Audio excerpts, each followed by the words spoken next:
to Jason Anderson, and you are in the zone.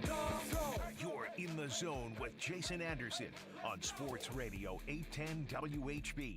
I think there's Denny. Yeah, there's Denny's with diners. Yeah, I looked up Nathaniel Hackett, and it said he was a head coach in the NFL. I don't think he was. Well, you'd be wrong. So he was. I mean, No, he was. I don't think he qualified as a head coach. I think he was pretty bad at his job. So Denny's. Well, yeah, but you're still a radio host. Okay. Yes, but it's still bad at my job. You're in the zone on Sports Radio 810 WHB.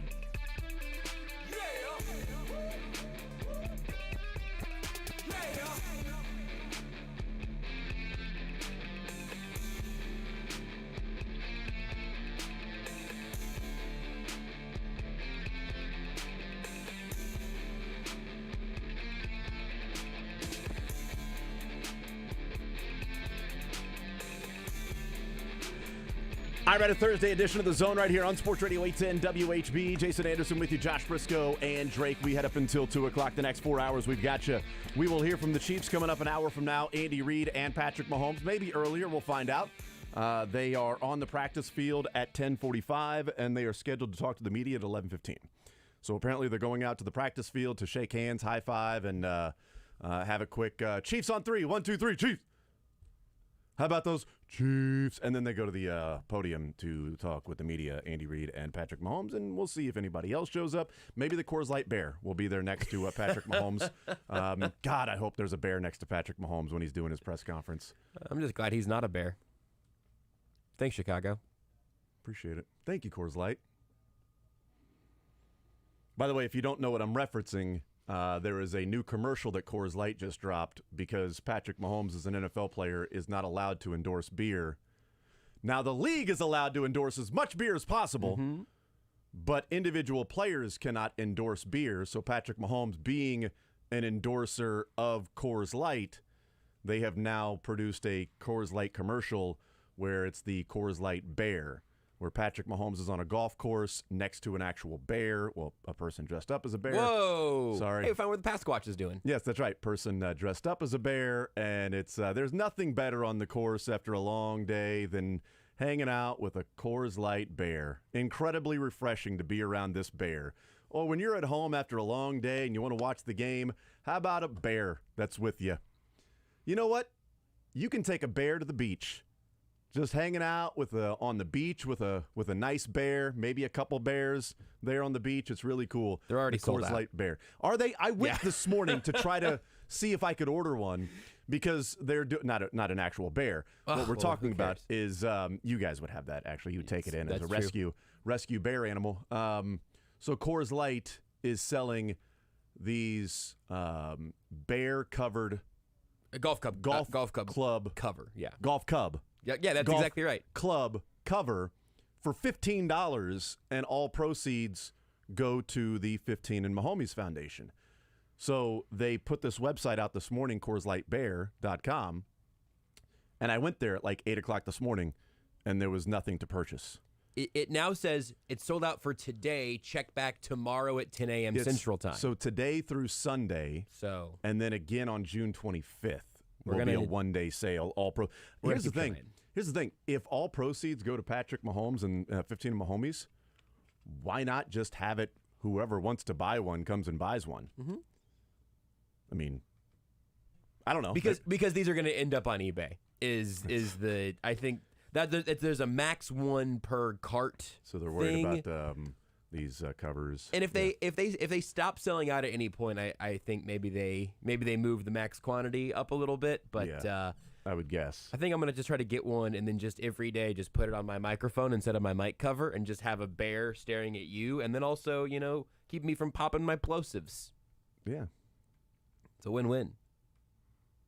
Well, I can. Oh yeah, that does say they're sold out, but this looks pretty cool. It looks really good. I don't have a golf club to put it on, but I could definitely turn it into a puppet. Absolutely. So at 8 o'clock this morning, there was nothing listed there.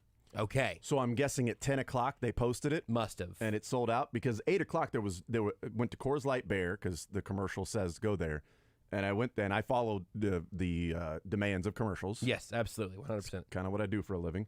And I went there and there was nothing there. But now you can go and check it out, but you cannot actually check out because it is sold out. So there we go. Random sidebar. But Because of that. Because Patrick Mahomes is talking today, and he may talk about the Coors Light Bear. random side bear. You going to ever change the name of the show from The Zone to Random Sidebars? Well, Be he had more accurate. He had almost entirely sports. So, That's true. all right, welcome back to RSB. Almost entirely side bears. Sidebar, We're really going to sidebar. commit to the side bear thing. I think in like a week it won't make any sense. It will not. Or maybe it'll make more sense since how many people have actually seen this Coors Light Bear commercial, which is funny. All right, 913-912-4810. Andy Reid, Patrick Mahomes, an hour from now. We'll hear from them as they wrap up mandatory minicamp. The next time we will hear from Andy Reid and Patrick Mahomes will be in St. Joe for training camp. So we'll hear from them today talking about the offseason phases and OTAs and now minicamp being wrapped up and heading into this month roughly break for the Chiefs. We'll talk with Kent Swanson coming up at noon, KC Sports Network, KC Laboratory Podcast, and we'll play some sports or leisure in the 1 o'clock hour. Back by pocket. We can start that over. 3, 2, 1. Back by popular demand, sports or leisure today. We will do that in the 1 o'clock hour. It's been a while. I think we've played sports or leisure once since you got married. Does the populace really demanded it? Yes. All right. Glad to be able to do this for the Pepple. Let's get into the show. 913-912-4810. Don't forget, we'll give away $25 at Jack Stack in the show as well. Thank you to Google Fiber being a part of the show, the best internet provider in the universe. 1 gig, still the same price as it was in 2012, and now up to 5 gigs. No data caps, no contracts. It is Google Fiber. All right, 913-912-4810. Yesterday's news of Vinny Pasquantino hit a little different for me than I think it did on Twitter, and the immediate reaction on Twitter when the Royals posted that Vinny Pasquantino was done for the season with a torn labrum, and he will have surgery to repair said labrum, and he'll be done for the year. And the reactions were what you would sort of expect. Oh, God, no! Why can't things get... We can't have nice things. This is awful. Oh, no. It was that reaction. It hit differently for me because that was what I expected. Yeah. Right? I mean, we discussed it yesterday specifically, and we heard J.J. Piccolo when he was on with Soren Petro on Tuesday, and we played the clip of him talking about Vinny Pasquantino, and he said it's very concerning. And then talking with Jeff Montgomery about a shoulder, and he said, yeah, they should be concerned. And he said, I've had 2 shoulder surgeries. And one of the things that we talked about was, being around sports teams and organizations, no matter which organization it is, there's sort of a pattern that happens when it takes a while for you to find out what's going on with a player. Salvador Perez, before the game was over, had a contusion.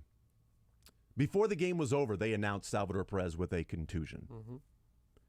It wasn't Salvador Perez is getting x-rays. We'll see what the results are going to be. You know the results of an x-ray, all right, because they took x-rays and they were negative. So we talked about it yesterday, that the MRI happened with Vinny Pasquantino. He went on the IL on Saturday, and on Tuesday, J.J. Piccolo was talking about that, well, in the next day or two, we will find out and get an idea of what's going on with Vinny Pasquantino. And we said, okay. So when it takes you that long to get an MRI result or to release it, there's something going on that there's multiple opinions and people discussing what the right course of action is going to be, that it's pretty serious and concerning. And you and I both said that I would expect surgery for Vinny Pasquantino. Go in there, clean it up, because this is the second year in a row he's dealt with this. He rehabbed through the offseason. Now he comes back this year, deals with it again, and shoulder instability. I'm expecting that Vinny Pasquantino's done for the year, and they're going to announce surgery soon, either today or tomorrow. That was yesterday's show. So when that came out, that was like, oh, okay. Yeah, I mean, it's one of the reasons why I said yesterday that was rock bottom, that once they had a worse winning percentage than the A's, that it was rock bottom, and they're like, well, what about injuries? Because I had some people text and was like, oh, remember you bottom? I was about to give you a montage, and then they said the X-rays came back negative. I thought, all right, you're fine here. Yeah, right. But Salvi getting hurt would have felt even lower. But I included any injury. You did. You said it's in the clip. Because we talked about and expected an announcement of surgery for Vinny Pasquantino. So I went into yesterday's show assuming Pasquantino was going to have surgery and be done for the year and saying, this is rock bottom. Oh, somebody else gets hurt? Oh, no. I didn't think Salvi would get hit on the hand last night. But honestly, even if Salvi got hit on the hand and it came back positive X-rays, negative result, it wouldn't be to where, okay, now this is rock bottom. Now the next day, what are they going to lose more games? You know, that was sort of my point yesterday. It would suck, obviously, because it's like, oh, Salvi, you can't trade him because that's why people go out to the ballpark. Oh, are they? Yeah, they went out to the ballpark on Chiefs night, and they went out to the ballpark the next night on Dollar Dog or Dollar Night and to watch Ellie De La Cruz. But Shohei Ohtani ain't pitching this weekend. He's pitching today. Can we get a rain out in Texas with a roof? That would be great. Could we get somebody just go, like, if you could have some sort of other malfunction in the stadium or something? Yeah, come on. Like something can happen to where they rain out or cancel that game and Ohtani pitches tomorrow. That'd be great. Electrical issue or something. Yeah, something like the lights go out. Remember Cal Ripken Jr.? Remember he was going to miss the game or something? And all of a sudden there was a power outage around Camden Yards. Remember that whole conspiracy theory about, was Kevin Costner there with his wife? What was that all about? You know, that whole conspiracy theory thing. You've heard that before? Right, I have. Yeah. I have a vague memory of this. Yeah. But I have no idea if it's true or not. I'm now diving down the rabbit hole. Sounds like one of those urban legends, but whatever. Yeah, that'd be nice if Ohtani. But people aren't going to the ballpark. You know, it's like, oh, Salvi's there. Let me go to the ballpark. Cool. I did not know this Kevin Costner part. Oh, about returning home to grab something, and Costner was with Ripken's wife, which is an urban legend. Okay, is this verifiably true? No. This is also okay. No, it's all like, Aisha Curry and Steph have an open relationship. It's one of those stupid things. Okay. And then it's like, well, Cal got in a fight, and he wasn't gonna. He told the Orioles, "I'm not coming to the park tonight," and they were like, well, we're not gonna have the streak break because of this. Yeah. Oh, power outage. This whole conspiracy theory around that.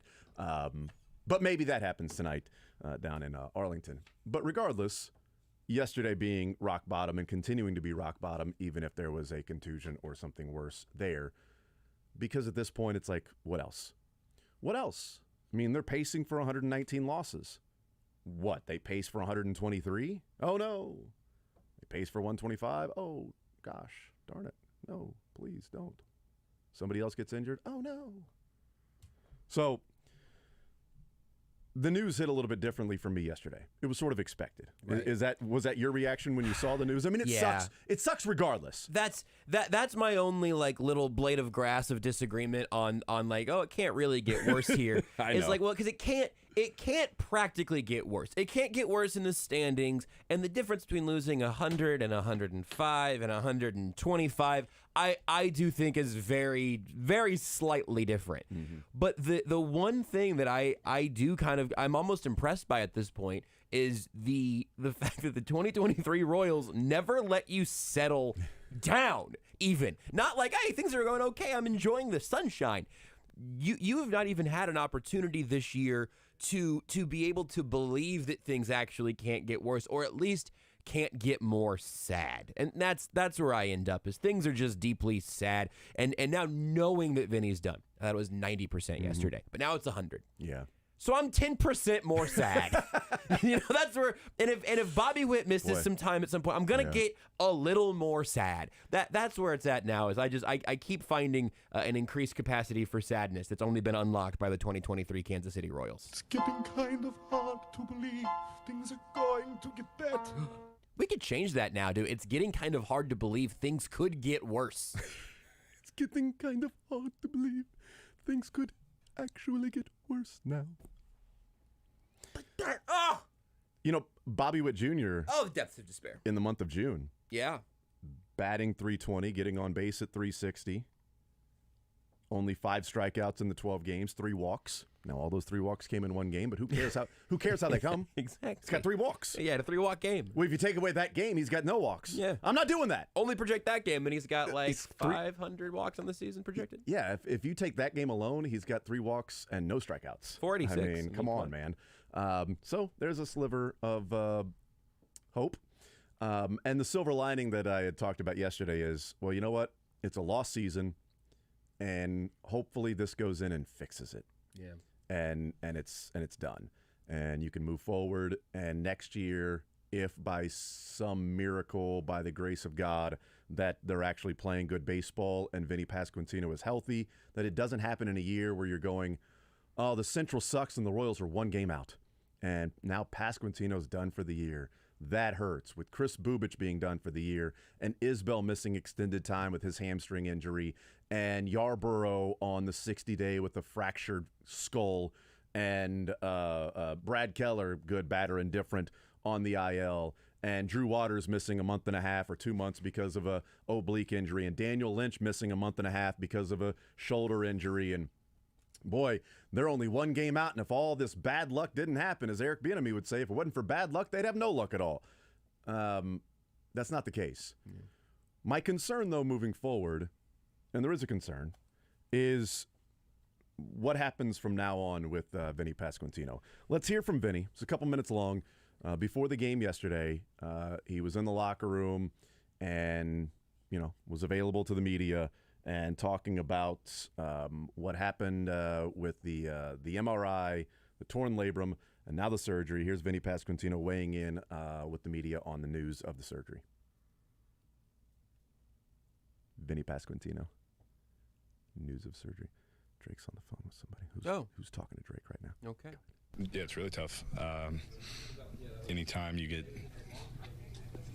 ripped off the field for the rest of the season, when we're in the middle of something right now, obviously, you can just look at the record and see that. Like, I want to be a part of a solution for this team, and you never want to be a problem.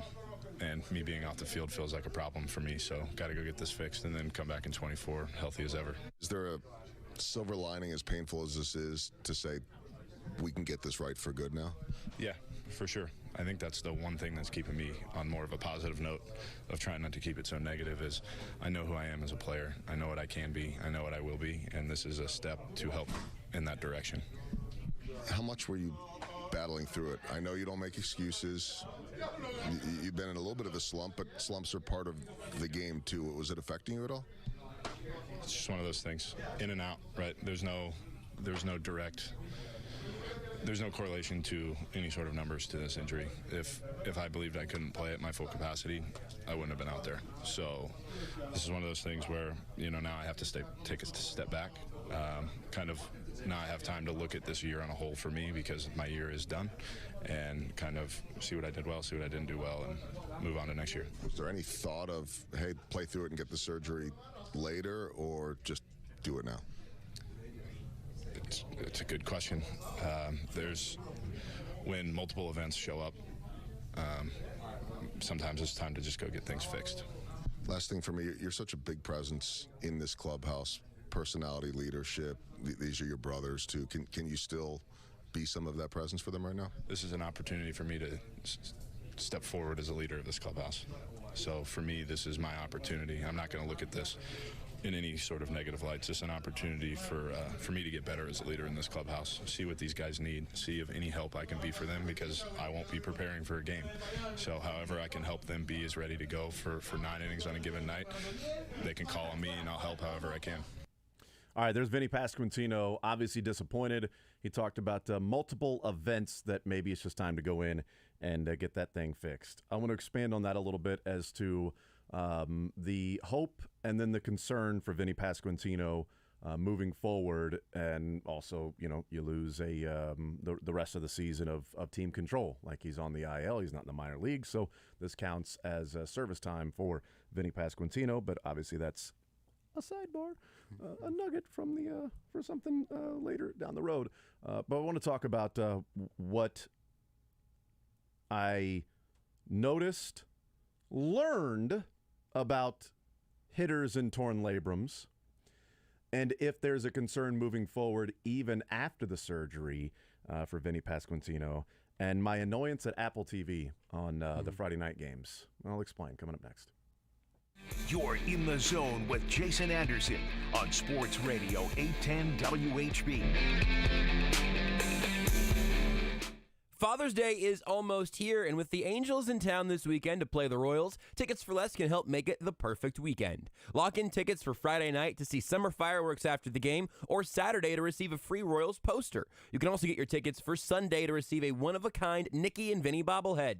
Shop for your tickets and save at ticketsforless.com, where you'll never pay outrageous service fees. Save more when you use code 810 at checkout. Hey Kansas City, are you looking for a place to stay on your staycation getaway? There's a space to play at the Inn at Meadowbrook. Enjoy the outdoor pool and hot tub overlooking the Meadowbrook Lake and Park. Go ride on the complimentary cruiser bikes and end the day by the fire pit after a full day of exploring Kansas City. So if you're looking for a place for a great staycation, check out the Inn at Meadowbrook, located at 95th and Knoll in the heart of Overland Park. Feel free to call 913-329-9000 or make your reservation online at inatmeadowbrook.com. My wife was the first to notice I was losing my hair. I thought,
All right, so we heard Vinny Pasquantino talking about the surgery and the silver lining of just simply going in and getting it done. And when he said multiple events, I thought that was really interesting because he went on the IL last year with this shoulder instability, and then he came back, finished out the season, and rehabbed throughout the offseason to be able to go this year.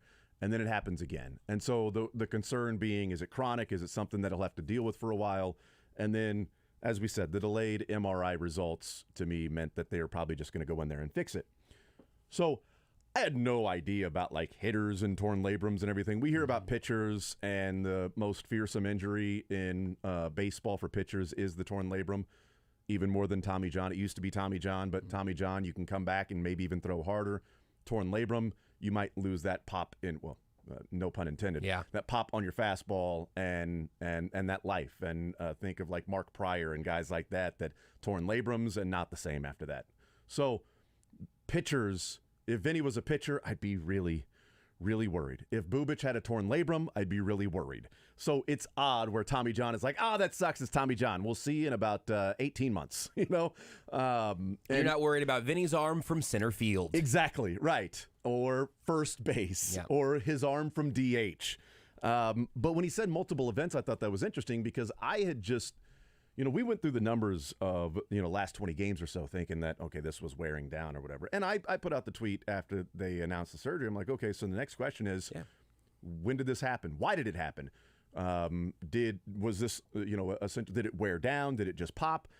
And what stood out to me that was fascinating is that hitters in torn labrums, the study that was done is that left-handed hitters most often tear their labrum, which is their lead shoulder. So it would be their left-handed hitters, it would be their right shoulder, which is what Vinny Pasquantino tore, when they swing violently at a low and inside pitch, at like a curveball that comes in and swing violently. So I went to August 22nd of last year when he got injured and ended up leaving the game against the White Sox. And in the first inning, his first swing of the game, Kopech, curveball down at his feet, and Vinny swings violently and then starts flexing his hand. Wild. Immediately starts flexing his hand and sort of moving his shoulder. He swung 2 more times. Well, he didn't swing again that at bat. He got walked. Next at bat in the second inning because popped his shoulder. Still worked out a walk. Perfect. Yeah, next at bat, because he didn't swing. It was 3-1 that he ended up swinging at. And the next pitch was a ball. The Royals ended up getting 4 runs in the first inning, so he comes back in the second inning and bats. He gets ahead in the count. He swings and fouls it off. You see him flexing his hand. The next swing, low and inside, violent swing, and he immediately drops the bat and holds his shoulder and jogs down to first base. It was the third out in the inning. Nick Pratto comes in and plays first base, and then he goes on the IL. My annoyance with Apple TV is when he said multiple events. Yeah. So I thought this was sort of a wearing down thing, that, okay, eventually it's just wearing down, instability there with his shoulder. Friday night, Apple TV, Royals and Orioles. Vinny Pasquantino in the 6th inning, batting. Low and inside pitch. Rips it, foul. Immediately holds his shoulder and starts like flexing his hand again. And he ends up, I think, striking out on the next pitch. So the inning's over. They show a Daniel Lynch pickoff to Vinny Pasquantino, and he sort of slowly throws it back to Daniel Lynch, and he's on his hands and on his knees, right? His hands on his knees, sort of looking in, and the look on his face, like that's what I noticed was the look on his face was just like disappointment. Something feels like this is like this sucks. Yeah. And then the next inning, Matt Duffy comes in and plays first base. No idea. I watched the game.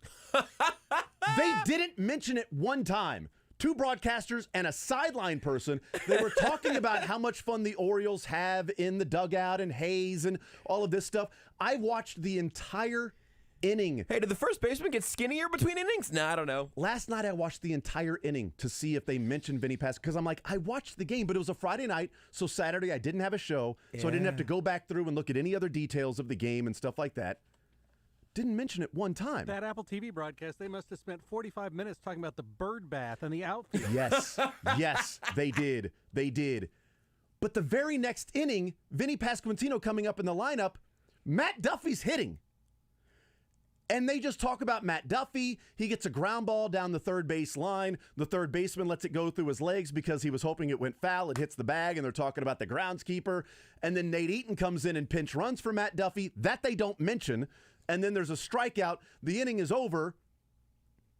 Not one time did they ever mention Vinny Pasquantino left the game. So if you were like me, with the kids, watching the game with Everett, sort of doing some other things, and you see Matt Duffy up, and you're like, he's out at third base line. It was after Salvi had grounded into a double play. It didn't click at the time. Yeah, right? because there's a lot of things happening in a baseball game. You'd like the broadcast to tell you when important things happen. But I went back and watched that again. Yeah. And in that sixth inning, he immediately holds his shoulder. Yeah.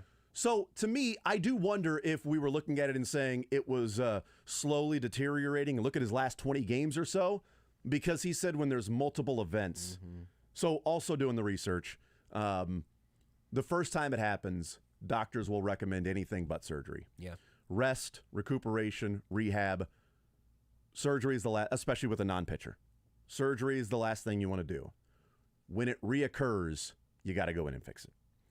So this is, to me, there's nothing nefarious going on. My concerns about did the Royals mishandle this? No.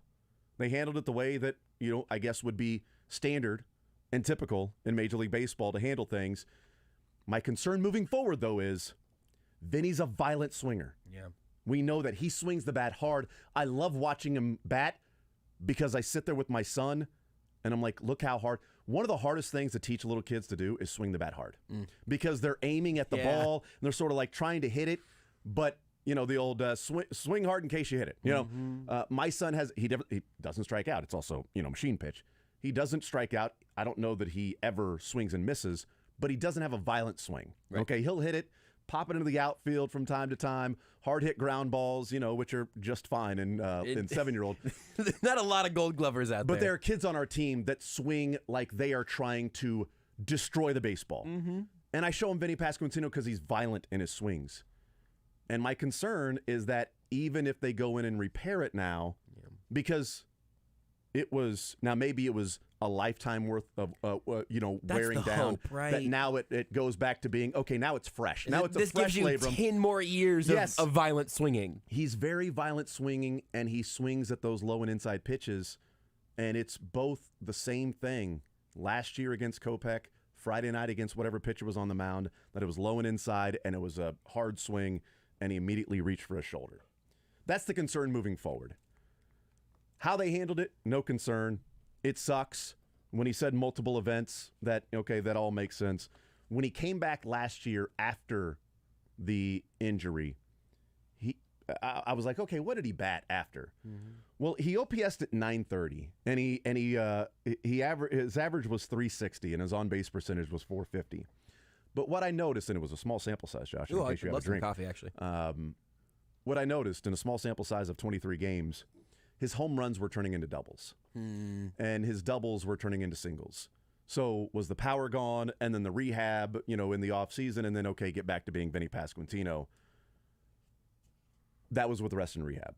The hope and the silver lining is get it done, get it fixed, as he talked about with Joel Goldberg. Get it done, get it fixed, return next year. Hopefully the Royals are in a better spot, and that labrum now has a fresh start over years of him being a violent swinger with that right shoulder that eventually just gave. Yeah. Just gave out. And I think you laid out why this wasn't a mishandling or anything all really well. The only other thing I would add from people going, well, but you let it get to this point, whatever. Preventative surgery isn't really a thing in sports. You very rarely think, let's go ahead and do this earlier than we might need to. And, maybe there's a case that, again, doctor's recommendation is rest and rehab and try to work through it. You're never going to try to get 6 months ahead of schedule to go in there and do a total reconstructive surgery that's going to knock you out for a long period of time. You're not going to do that before you absolutely have to. And the silver lining of the silver lining is that this would have been the time to do it because this season's over. Yes. You've seen him be good, both last year and especially early this year was very encouraging. You've got an explanation for the slump now, and you can start looking ahead to 2024. And the typical rehab time, they had said that a lot of doctors won't even let a hitter pick up or get in the batting cage until 6 months after. So 3 months of a sling, then you can start, working on range of motion. You can take some light swings and slowly progress into being in the batting cage. Had he had surgery last offseason, then he'd probably just now be swinging in a cage. Yeah, good point. But that would have already been done. So now moving forward, it'd be like, hey, Vinny, is he starting a rehab assignment? It'd be something to look forward to. Is Vinny returning? But at least now, by December, January, he'll be taking regular hacks in a batting cage. And by the time pitchers and catchers report and Drake shaves his beard, then Vinny should be perfectly fine. So there's your silver lining. It happened now, and it didn't happen late September or October or whatever. So whatever that's worth, I don't know. I wish it was worth more than the Royals' ability of runners in scoring position. Has that been a problem? That's what I wish it was. Boy, you want to talk about the small, minute differences of getting swept versus being able to sweep a team. No kidding. Was the Royals and Reds was just on full display. We'll take a timeout. We'll come back. We'll hear from the Chiefs coming up in the 11 o'clock hour. Andy Reid, Patrick Mahomes. We'll talk with Kent Swanson, KCSN, KC Sports Network, KC Laboratory Podcast at noon. Sports or Leisure, 1 o'clock. A lot of football today from 11 to 2, rest of the show. We'll take a timeout. We'll come back. We'll continue rolling more Zone next. Want to see more of The Zone? Watch the show live on the Sports Radio 810 WHB Facebook, Twitter, YouTube, and Twitch. Maybe it's a small job. Maybe it's a big reconstruction of things of your house. Maybe not your shoulder, but your house and some electrical needs. Bickmer Electric, more than 20 years in the industry, has you covered. Your locally owned and operated one-stop electrical contractor. Commercial needs, residential electrical needs, small jobs, big jobs. They have you taken care of, and they do the job the right way the first time. You hire a professional, make sure that it is done the right way. All the different choices to be able to look through and itemize different jobs, and then on top of that, you've got 4 or 5 different choices to fit and meet your budget, what you are needing to get done, how much money you want to spend. All of that can work within Bickmer Electric. 913-313-6751, bickmerelectric.com, BICKIMER electric.com. Check them out, and you can get the virtual walkthrough and get all the needs and all the choices and everything, and get that estimate to what everything will cost. When you give them a call, tell them you heard it right here on Sports Radio 810 WHB, 913-313-6751. It's Bickmer Electric. Attention everyone, are you ready for the summer heat? Let ProBuilt Pool and Patio get you started on your summer prep. As the largest provider of fiberglass swimming pools, we have the biggest selection and offer the fastest installation times. At ProBuilt Pool and Patio, we proudly stand behind every home we serve. We make dreams come true and deliver them right to your backyard. The best time to get a pool is right now. Call us today for your free quote. ProBuilt Pool and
right, we continue right here on Sports Radio 810 WHB, 913-912-4810. We'll give away $25 to Jack Stack here in the show. Tell you when and how you can win $25 to Jack Stack. The Royals get swept by the Reds. Who cares? They were outscored by 5 total runs in the 3-game series in which they were swept. But I mean, it's like, can you outperform a team in the total while still losing all 3 games? Probably not. But the Royals had 41 base runners in the 3 games, and the Reds had 32. They had 9 more base runners than the Reds. The Royals left 29 men on base. The Reds left 10. The Royals left 19 more men on base in the 3 games than the Reds did. And with runners in scoring position, the Royals were 4 of 34. The Reds were 7 of 17. The Royals had twice as many at-bats with runners in scoring position and had 3 fewer hits than the Reds with runners in scoring position, and lost by a total of 5. Lost by a total of 5 runs. I mean, that's that could be not only a sweep the other way, but it could be a sweep the other way, outscoring them by like 10 runs. Yeah. Be a sweep the other way where it's like, oh, Royals won, 7-4.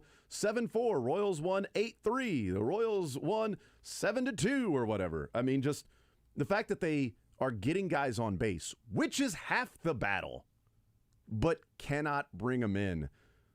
The numbers are astronomical in terms of how bad it's been for what you would expect them to do if the same things were happening to other teams, as if, like, here's a double, here's a single, here's this hit, okay, here's the number of runs you should be scoring in a game.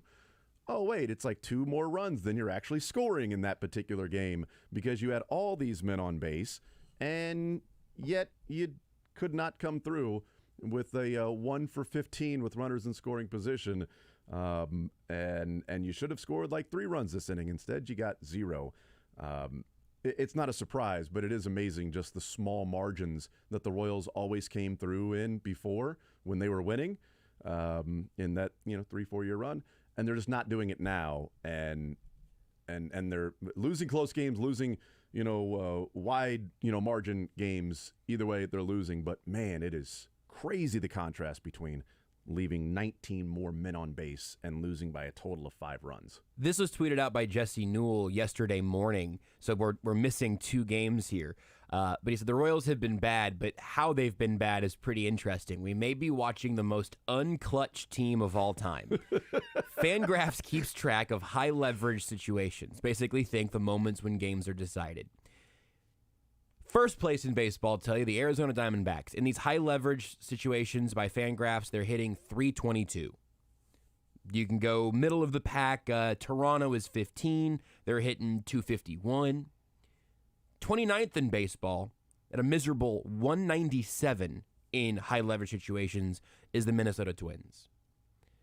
In 253 high-leverage plate appearances this year, the Royals are batting .141. 141, and that was in high leverage situations, and that was before the Tuesday and Wednesday game in which they went 3 for 19. That is correct. With runners in scoring position. That's correct. I'm terrible with math, and I know they might expand it beyond just runners in scoring position. I don't know. Again, Jesse didn't give the whole math of what their high leverage situations are. Just high leverage. I buy Fangraphs' methodology pretty confidently here, but yeah, you. Runners in scoring position in a close game feels like that would qualify for high-leverage situations. But it also could be, a late-game situation. But, yeah, not just runners in scoring position, because it would be runners in scoring position late in the game, too, as opposed to just runners in scoring position in the first inning. That's probably medium leverage, not necessarily high leverage.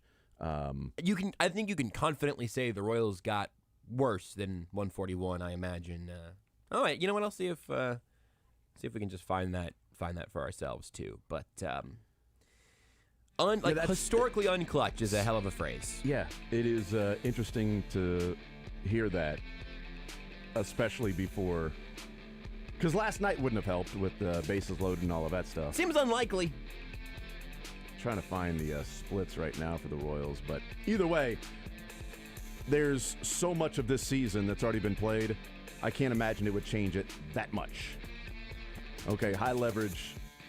Yeah, the Royals are batting 157 in high leverage. So that is they moved up, actually. The current.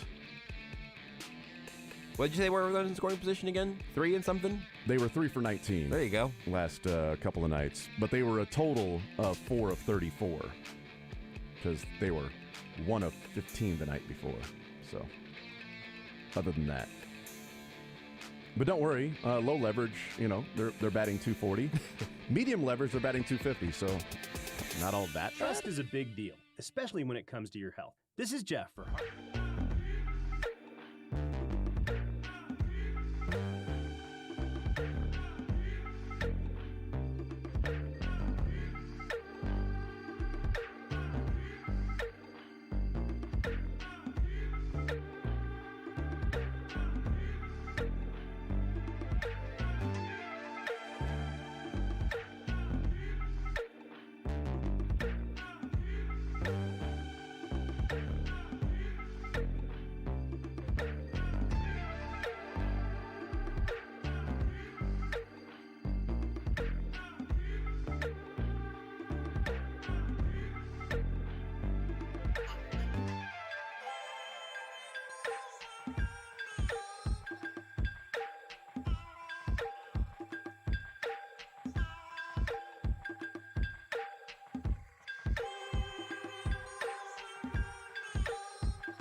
Like 11:15, could be soonish.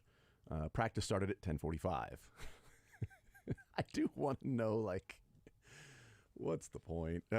Just and what's the hurry this week? Is it just taking attendance? Like, you have to be here for this day? And if it's just taking attendance, then would Chris Jones just show up and save a $44,000 fine if all you're doing is just going and shaking hands true, and everything? yeah.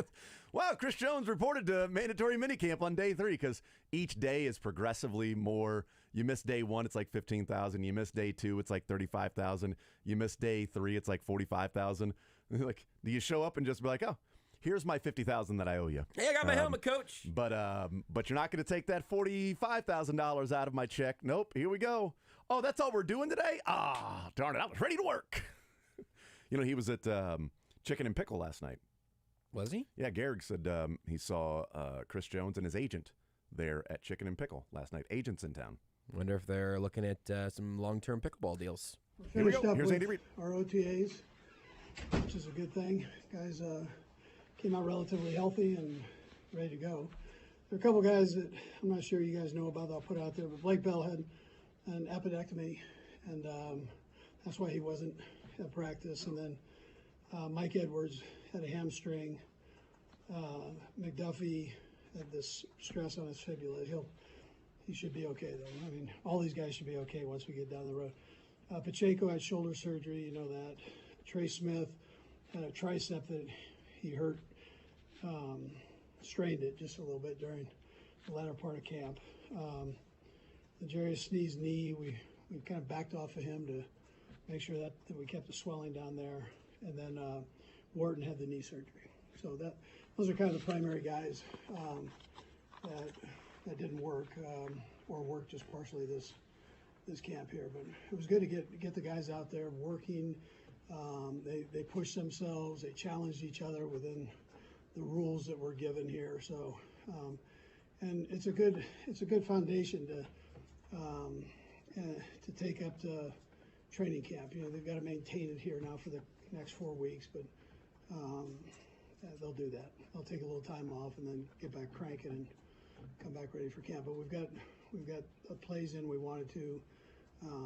The scheme evals that we did from last year were all covered, and we're ready to go. We just got to get through the next month. So with that, time's yours. Andy, the injured guys you just mentioned, do you expect any of those guys to be ready to go when you? Yeah, most of them will be ready to go. I mean, there are a couple of them we just have to see on. So I'll get you that the day one when we get back. Coach, what's some of your biggest takeaways that you saw from some of the rookies and first-year players that you had a chance to see during camp? Yeah, I thought they handled the load of the plays without picking out specific guys, but in general, that's what you look at. If they make a mistake, are they going to make the mistake twice? And I felt like they worked their way through it and did a pretty good job with the retention part and accuracy within the play. So. Andy, how much most comfortable, excuse me, do you think Sky is overall? His whole demeanor seems different, just even in here speaking to him. Yeah, Sky was targeted quite a bit this preseason. He was one of the higher targets this preseason. Had most catches or close to the most catches. So I think he's taken a good jump. Most of all, the quarterback trusts him, so he was willing to throw the ball. That's why I mentioned the number there. So the quarterback's not going to throw it to you if he doesn't trust you. And you feel like he's just in his familiarity with everything? I mean, that really sure, way different. But listen, still a ton of room to climb and grow.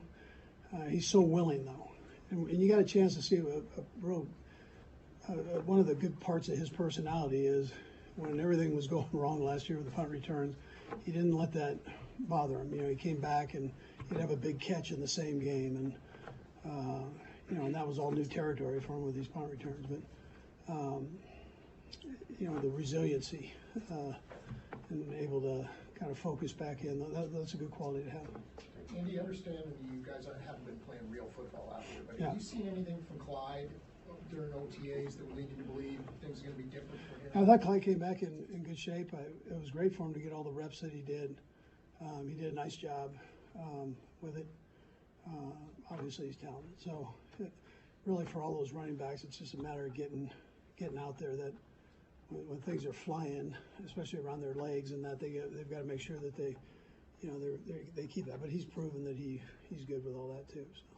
Andy, with the defense, I know you guys have been doing mostly 7-on-7 passing, so I haven't seen that secondary just from the offensive advantage. Wondered how they would improve since last season. Yeah, they know what they're doing now, which is a big plus. This time last year, everything was new to them, and there were quite a few busts. You don't see those right now. They're pretty sound with what they're doing there. I like the improvement that they've made. Coach, we just got from mandatory camp. You didn't mention Chris Jones. Yeah, so Chris wasn't here, and kind of like last year, same type of deal. So that's his choice. So he chose not to be here. But Coach, I'm sure he'll be at training camp. I'm sorry, could you talk about the ring ceremony and just having it here during this time when everybody can be here? Yeah. So, and we invite the people back that were with other teams now. So it'll be a little bit like what went on at the White House, but they're coming back to Kansas City. I think it's a great deal. I think the Hunts have put together a real nice night for the guys, and I think when it's all said and done, you'll be able to hear that response from them. It's a nice plan there.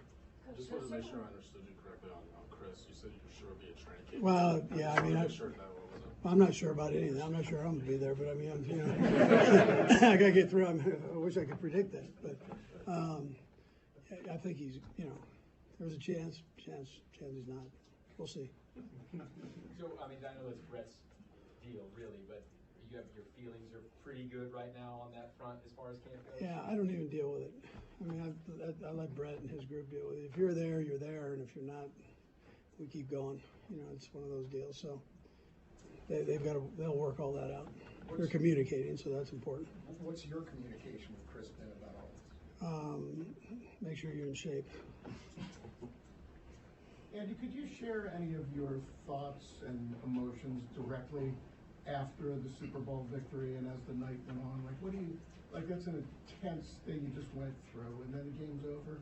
Like, where are you? What, Yeah. you know, you think about how much fun you had, you think about how relieved you are. What goes through your head? Yeah, well, you have the big party afterwards that goes on like all night.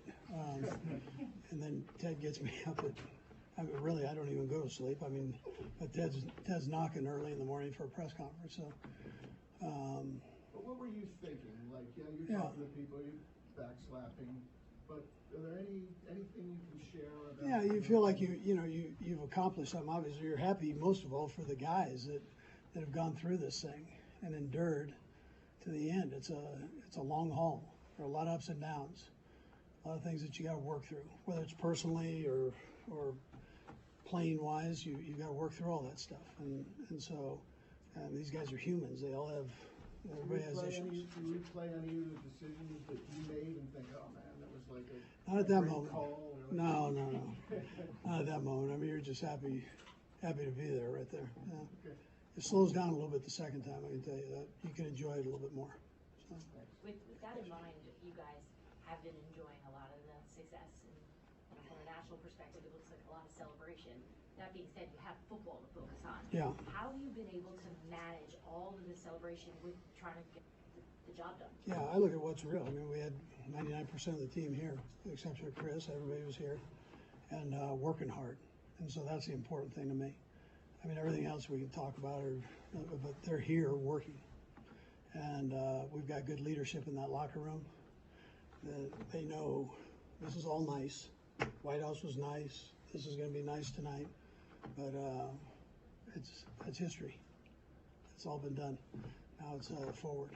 And that's the way they've approached this offseason. It's been fun to watch. Coach, your rookie class last year, they talked about wanting to make their own statement build their own legacy with what they did last year, helping their team win the Super Bowl. How do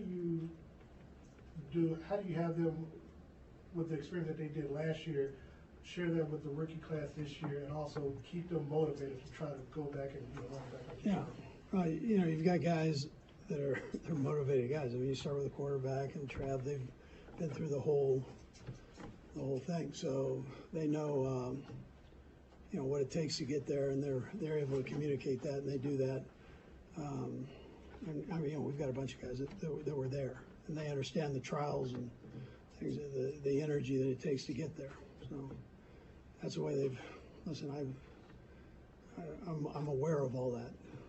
I get to see it every day, and then I get to see them go out there, as some of you guys did. You got to see them go out there and compete, and I'm having to slow them down, but because of the rules, and which is a good thing. So it's they want to challenge each other and go fast and all that. So sometimes you got to pump the brakes there a little bit. So have you seen the trailer for the Netflix special that Patrick's going to be a part of? And they were kind of around last year, I guess, shooting some of this stuff. What are your thoughts about that, and how interested are you to watch this or will you?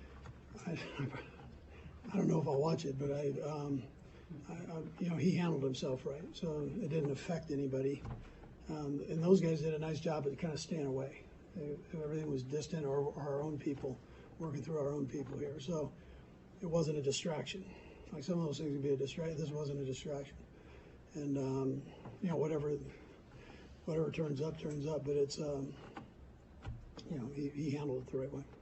Coach, it looked like you found a lot of work for Wanya Morris during this camp, and I know you still need to get the pads on the seed. But what did you kind of learn about him, especially maybe his future as a left tackle?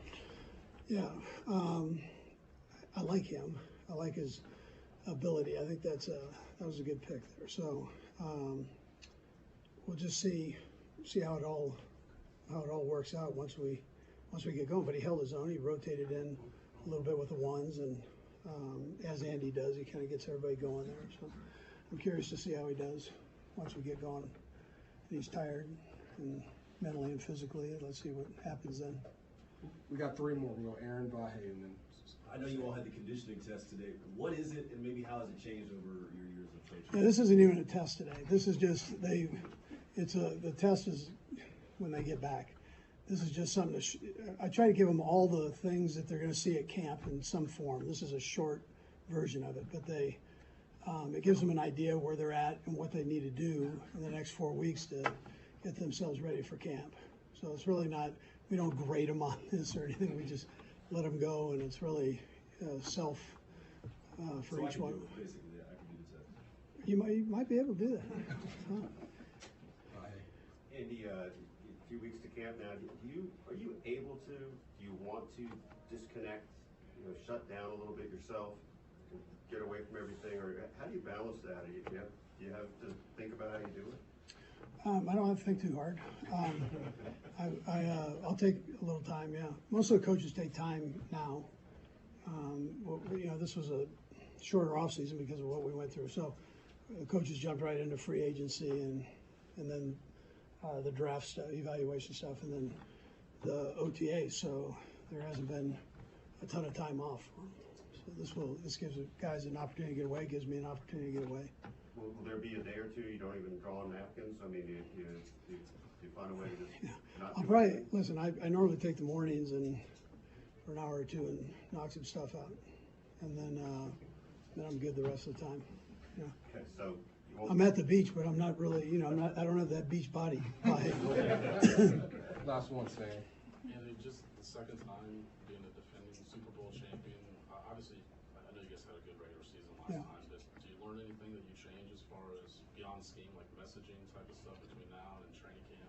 And just that time period? As far as scheme, I mean, we try to change that up every year a little bit. I mean, you're gonna have your base plays, but then we try to add a bunch of new stuff in there. It keeps everybody alive, and then I'm short and sweet on messages.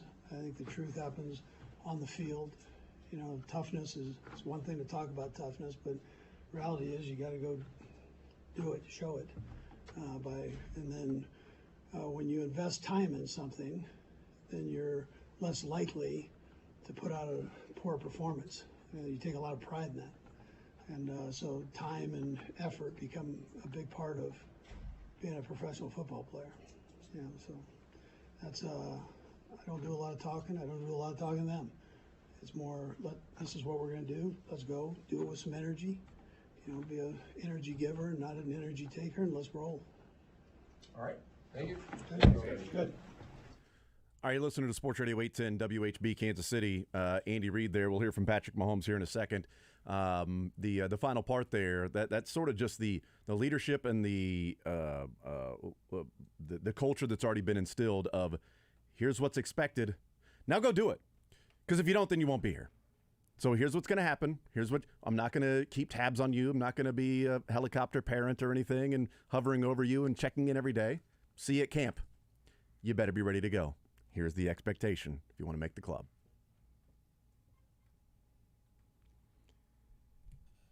Sky Moore is getting a lot of looks in practice.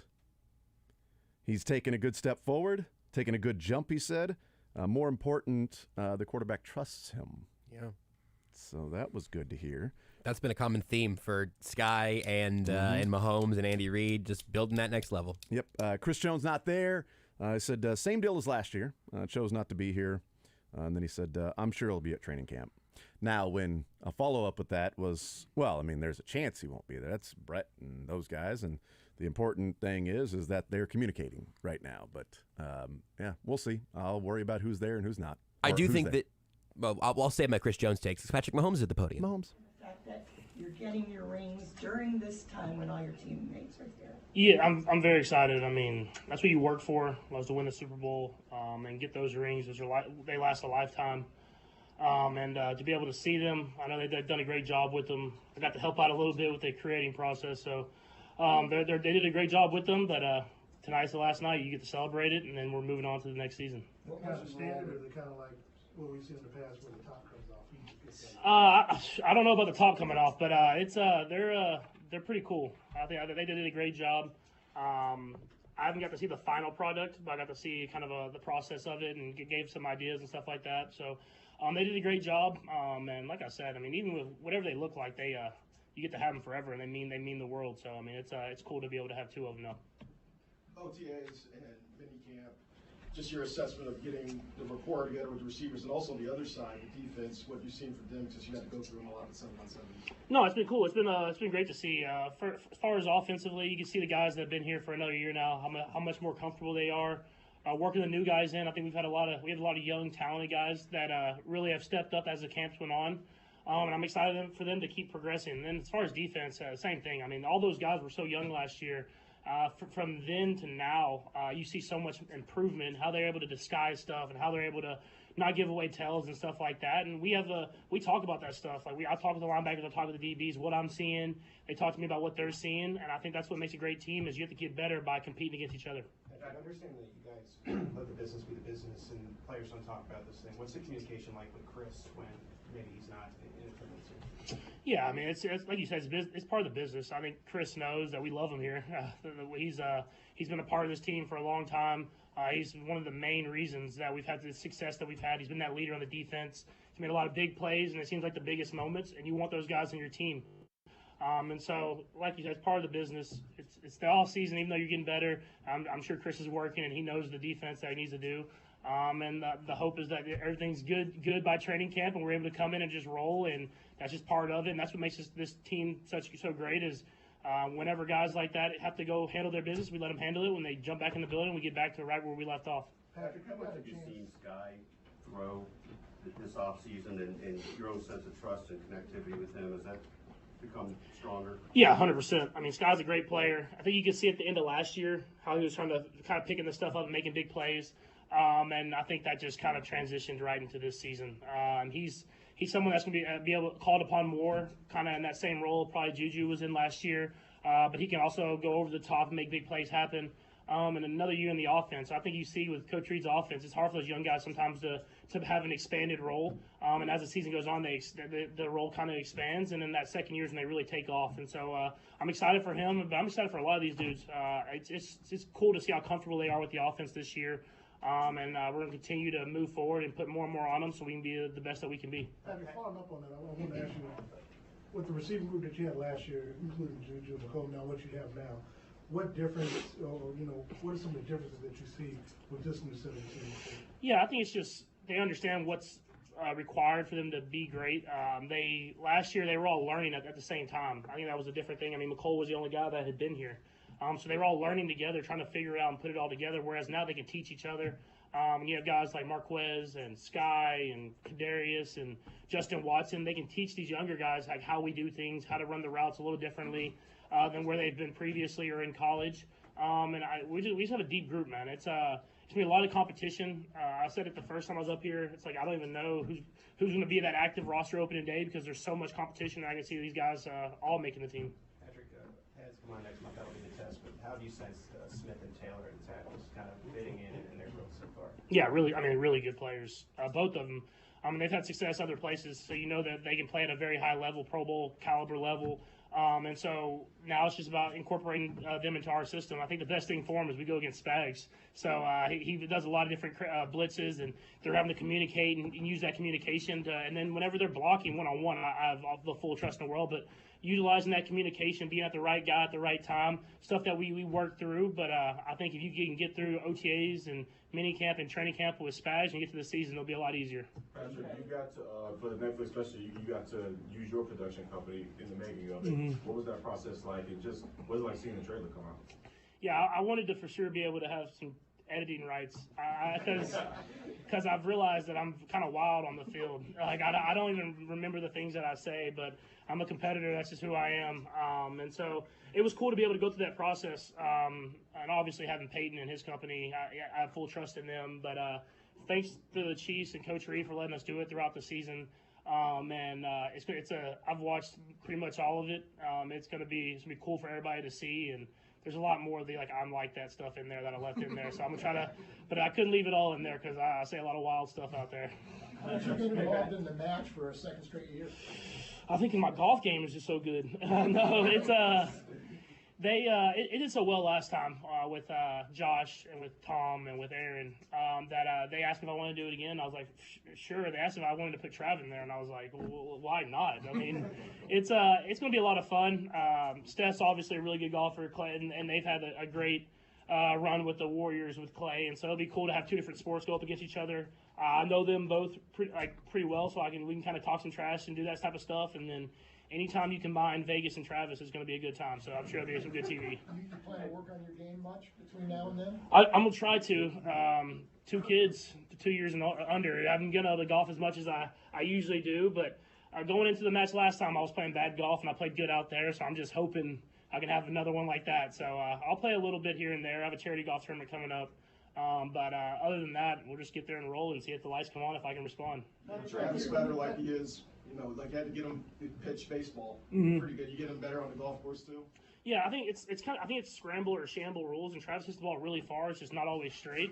So if I can just be consistent and hit most of them straight, I think Trav will give us some shots that will help. And then at the same time, I mean, it's the same thing. Travis, whenever the lights come on, always plays a little bit better, and that's his type of environment, so he'll be comfortable. So I think whenever we get out there, he'll respond, and we'll have a good chance as they do to win that thing. Patrick, when we talked with Matt Nagy, he mentioned just as far as maybe an emphasis on progressing through reads, Mhm. not that you weren't doing that before, but just trying to improve there. Just wonder if you could go through what the emphasis might be at camp in that area. Yeah, I think I think you see it sometimes whenever we kind of get some lulls in the game where we're not executing at a high level. I think I get stuck on trying to. I believe in myself, so I get stuck on. I can fit it in there. I can make that throw, and instead of just getting through the read the way the play is called, and that's something that I've always worked on. I think you saw it a couple years ago, and I got better at it this next year. But let's continue to get better. You want to be able to get the ball into the right guy's hands at the right time, and the thing about having all these receivers this year is we can trust everybody to make plays happen. So instead of hanging on a guy maybe a little too long and try to force the ball in there, let's get through your progressions, get through these reads. And this offense gives you a lot of tools, and I just want to try to utilize those. And so that's something that I've worked on all throughout OTAs. Patrick, we've talked about David Girardi before. I know you're a big fan of his. How has he been settling in his new role, and what's his biggest strength? What does he give you in that room? Yeah, I mean, I think first off, he came from the defensive side. He was on the defensive side for a while in college, and he's kind of worked his way over to the offense. And so it's kind of cool to see how the defense is thinking. He knows those things. He worked with the DBs, and he did stuff like that. And so I think for me, it's seeing it that way. And then obviously he's been in that quality control position, so I know him really well. He's learned the offense from the ground up. And he learned at a high level, and he continues to push me to be better and better. And so comfortability, and then ways to let me see the game in a little different way than I've seen it before. I'm always trying to get better and see it in a different way so I can go out there and execute at a high level. Nate, Patrick, everybody knows how tough Andy's training camp is. Obviously, that's next. You have a fascinating memory. I know you have a photographic memory as well. Can you just explain what was the hardest maybe practice or the hardest moment of an Andy Reid training camp? Oh, 100%. I know it already. So first of all, you can see I'm still sweating from the conditioning test we just ran. Yes. But I think the hardest memory I remember was before I played that Titans preseason game my first year. I went into a group install, and I remember I knew the plays, but I got up there and Coach Reid told Nagy to call the play, but don't tell me the formation. And so he wanted me to be able to rattle off the formation without knowing what it was, and just call a play and let him do the formation. And I remember it just shocked me. Like I knew him all. It's like my mind just went completely blank. And so I just got up there, and I remember there was a play, and it was literally like 5 words, which is like the one play in Coach Reid's office, not like 15 words. And I was so flustered that I forgot it. I forgot the formation. And so it's stuff like that. He keeps you on your toes. And I mean, I know it's hard physically for guys to get through, but I don't think people understand the mental side of it. Is like you're thinking the entire time, and I think that puts as much stress on you as the physical toll. And so especially at the quarterback position. You have to stay on top of everything because Coach, you don't never know, and Coach Reed kind of throws those curveballs at you. Can you just recap what the setting of that was? That was you said. Yeah, so it was it used to be the fourth preseason game. The younger guys would get to play, the older guys would get the game off, and so I got to start that game, and so it was the last group install, where we were going to run through all the plays and do that different type of stuff, and I knew them all, I studied them all, but I remember I got in there and Coach Reed said don't call the formation, so he would call the play, and he wouldn't tell me the formation, he just expected me to know. And so that's Coach Reed for you. So I know ever since then I've always known the formations. I never if you call a play, I know the formation off the top of my head. Diana. So you were younger then, obviously, Mhm. you've grown so much, but does he do anything during training camp that can challenge you at this point in your career, where he can get you still? Yeah, no, 100%. He always asks. He'll ask little questions that you kind of lose track of throughout a long training camp practice. You might be just going through, you're running plays with all back to back to back. He'll just ask you what's the down and distance of that last play, and so you're like, man, we've ran 8 plays in a row. I don't. It's like 2nd and 7. All right, and you're not even thinking about. You're thinking about the play and getting everybody lined up, stuff like that. Or he'll ask you, how much time was left on the play clock before you snapped it. And so it's just stuff like that. He wants you to make sure you're seeing everything at the whole entire time. And so when you get to the game, it's easy. And so he just keeps you on your toes. And it's little things like that whenever you continue to learn, and I've gotten to a point now where I know the formations, know that different type of stuff. He wants to make sure that you're paying attention to the littlest details on every single play. Darren? Oh, sorry, go ahead. Sorry, we're just play off that conversation. Yeah. It was good. Coach was pointing to the leadership in the locker room, keeping you guys focused through a lot of the celebration, which is great, but you guys had a job to do. What have you been doing on the field, and even just talking to the guys about making sure you guys got the job done, because it's such an important time of year for you? Yeah, I think I just told the guys out there right now, enjoy this break. We have a short break, and we're back in a couple weeks, and so I just told them enjoy it, but have yourself ready to go. And I told the guys that are going to be at the ceremony tonight, I said, this is it. You're celebrating. This is your last thing. You get your ring. And even though we've been working this entire time, you still have that in the back of your mind, oh yeah, we're getting our rings, we're Super Bowl champs. But now it's restarts, and that's how the NFL is. It's time to move on. You're going into training camp next, and you want to repeat. No one's done it since I think 2003 and 4 with the Patriots, and so you know how hard it is to do. And we had a chance a couple years ago, and it didn't go our way. So how can we be better from that and have a chance to go up against this AFC, which is a lot of great quarterbacks and great teams, and repeat? And so we've got to start with day one, and that's taking care of ourselves during the break and getting ourselves ready to go for training camp. All right, we're going to go Darren, Karen, Vahe, and Nick. Yeah, I was just going to follow up on that. Know that you all have played at a high level over these last 5 years. How do you keep the players, and where does the credit go for you all to not get burnt out? Obviously, long season, last 5 seasons, trying to get back, and you talk about trying to repeat again. How do you keep them getting burnt out, when the season comes, especially when you're trying to repeat again?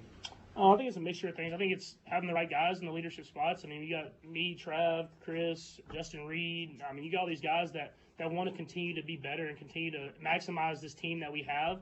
And I think the coaches, they push us every single day. And I think Brett Veach and that group of guys making personnel decisions, they bring in young talent and guys from other teams that are hungry and want to win their championship. And so I always feel like the old head, because I'm always talking about hey, you got to see what winning a Super Bowl is all about.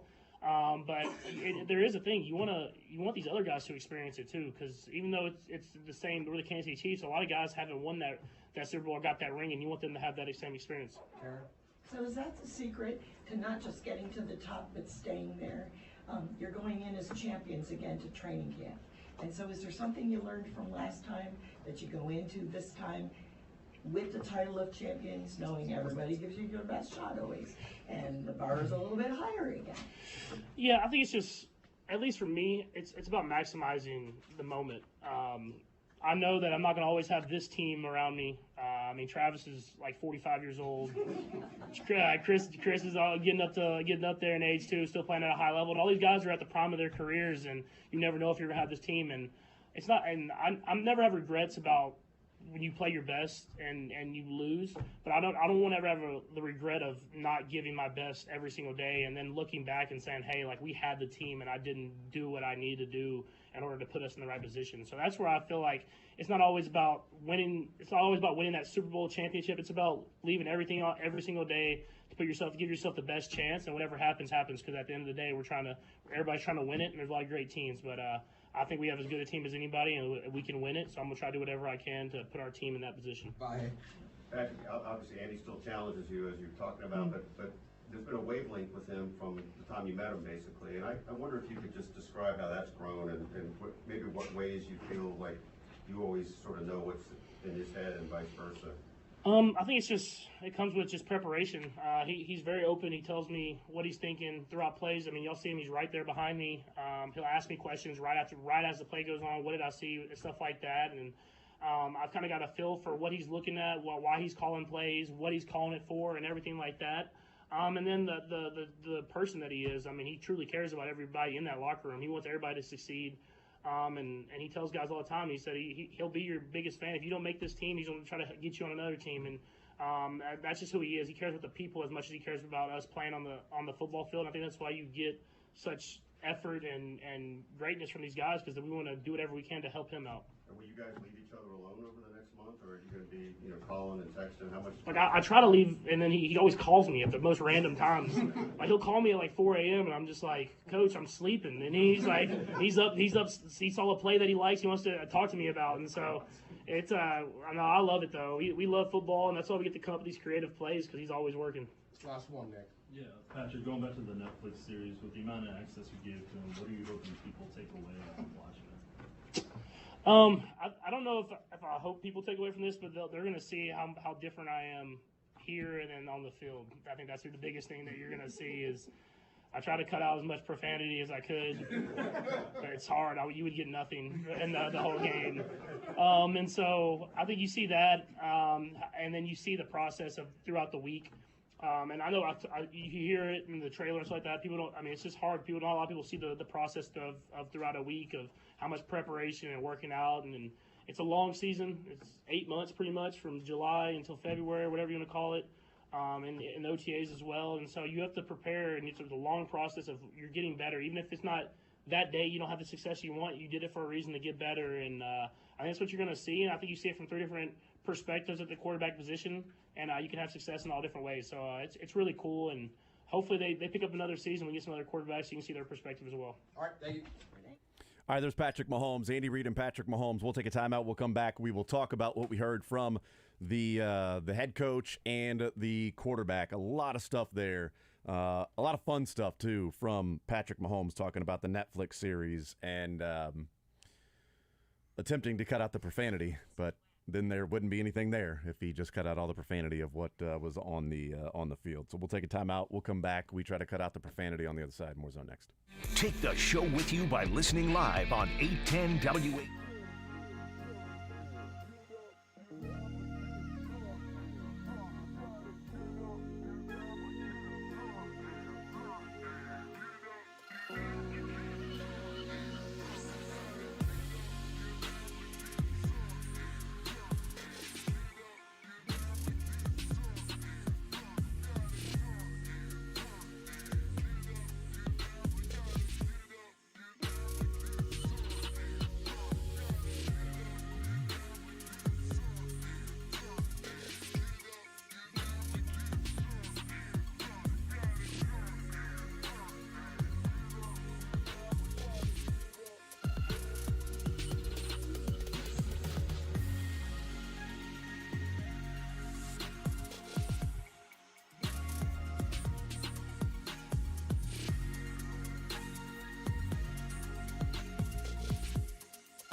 All right, we continue right here on Sports Radio 810 WHB. Jason Anderson with you, Josh Briscoe, and Drake heading up until 2 o'clock. Andy Reid and Patrick Mahomes, we heard from them at the podium in the previous segment. We will hear from Kent Swanson, KC Sports Network, kcsn.substack.com. We'll talk with him about the Chiefs and the month from Sunday being the 18th, so month from Sunday. The Chiefs then reporting to training camp. 913-912-4810. So I want to go reverse order. I want to talk about things we heard from Patrick Mahomes, the fun stuff, and then the serious football stuff that went along with it. We talked about the Netflix series yesterday. We were excited about seeing that trailer come out, and we also talked about that with Patrick Mahomes' production company. I'm going to go ahead and assume that he has right of first refusal, or at least right of final cut, final say on what's going to be out there and what's going to be included or things that he needs to take out. I don't know how much pushback Netflix may have offered of, hey, I'm going to take this out. We'd really like to keep this in, and here's A, B, and C as to why we want to keep that in. But it was funny in him talking about the saying, I'm wild on the field. I don't even remember what I say, and there's going to be more like the, I'm like that. But I still left a lot of stuff in there. And then later on said one of the things you'll see is how different on and off the field Patrick Mahomes is. And he talked about, the week leading up and how much preparation and everything. But how different he is on and off the field. And said, tried to cut out the profanity, but there would be nothing else. There was no profanity with him on the field.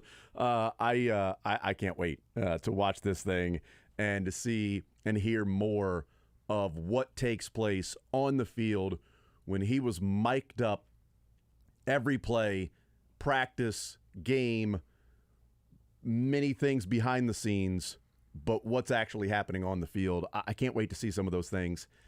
And I wish, like sometimes movies and DVDs, they'll have deleted scenes and they'll have director's cuts.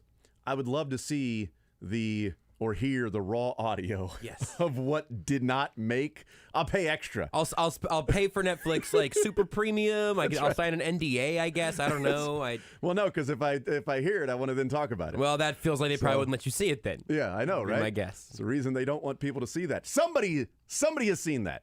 Mahomes has seen that, and some at the production team has seen that. Man, I need to get a job with Netflix. See, that might have to just be the path. Is you go undercover as James Anderson. You go get a job at Netflix. James Anderson, and you just start smuggling cut audio out of the company. Yes. I love the idea that you ever hear have a song you really like and you hear it on the radio someday like hey, yeah, I love this song, and then you get to the hook of Mo Bamba and you realize there's not as much song here as I thought there was previously because the radio edit has really left some big gaps filled by some words that they're not going to broadcast. That learning that Patrick Mahomes generally speaks like that is very funny to me. I'm very excited for the selective edits to try to keep it maybe a hard PG-13. I'm not sure. Would be great. This is really ridiculous. Really? Does he just go in there and post edit? It's a lot of snakes on a plane stuff. I'm sick of all these Monday to Friday snakes on this mother-father plane. Do we get the Netflix/TBS version of what would have been the R-rated version in theaters, but now it's made for TV and parts have been cut out to fit the format of this particular time frame? I think that would also be great content. Maybe there's just a PG cut. That is just, the TBS version. Yes. I pay extra for that, too, I think. Put that one on Disney Plus and put the real one on Netflix. Ooh, I like that. Let's do that, man. Although there are some TV shows with curse words on Netflix. That was a surprise. Disney Plus, you mean? What did I say, Netflix? Netflix, yeah. Yeah, there's a lot of those, but Disney Plus. On Disney Plus, there's some... Yeah, there was an episode of Dance Moms was on. And one of the moms called the coach the B word. Like, she's such a B word. I'm like, this is Disney Plus. What in the hell? What do you think the plus is for? Now, that would have been one where it would have been, she's such a female dog. Yeah, you could get creative with that. She's such a meanie.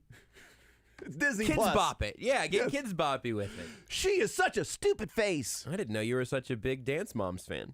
I am not, but it was on. And when it's on, you're sucked into the program. It could definitely be on in the background. The weird thing, though, for your story is it was on your iPad. No, I don't think you're going to be able to get away from this one, man. It was on another iPad. Are you watching it right now, Jason? Look. It's on his iPad right now. I know, she's getting cut from the team. The mom is the problem. He's got two tabs. He's got the text line and then Dance Moms. This girl here is doing what she needs to do, but now the mom is acting up, and now that girl is going to be punished because of the acts of the mom. I'm trying. You know what? I'm starting to wonder if all these moms really have their kids' best interest in here. Is that baby Gronk on the screen? Did baby Gronk just rizz up JoJo Siwa?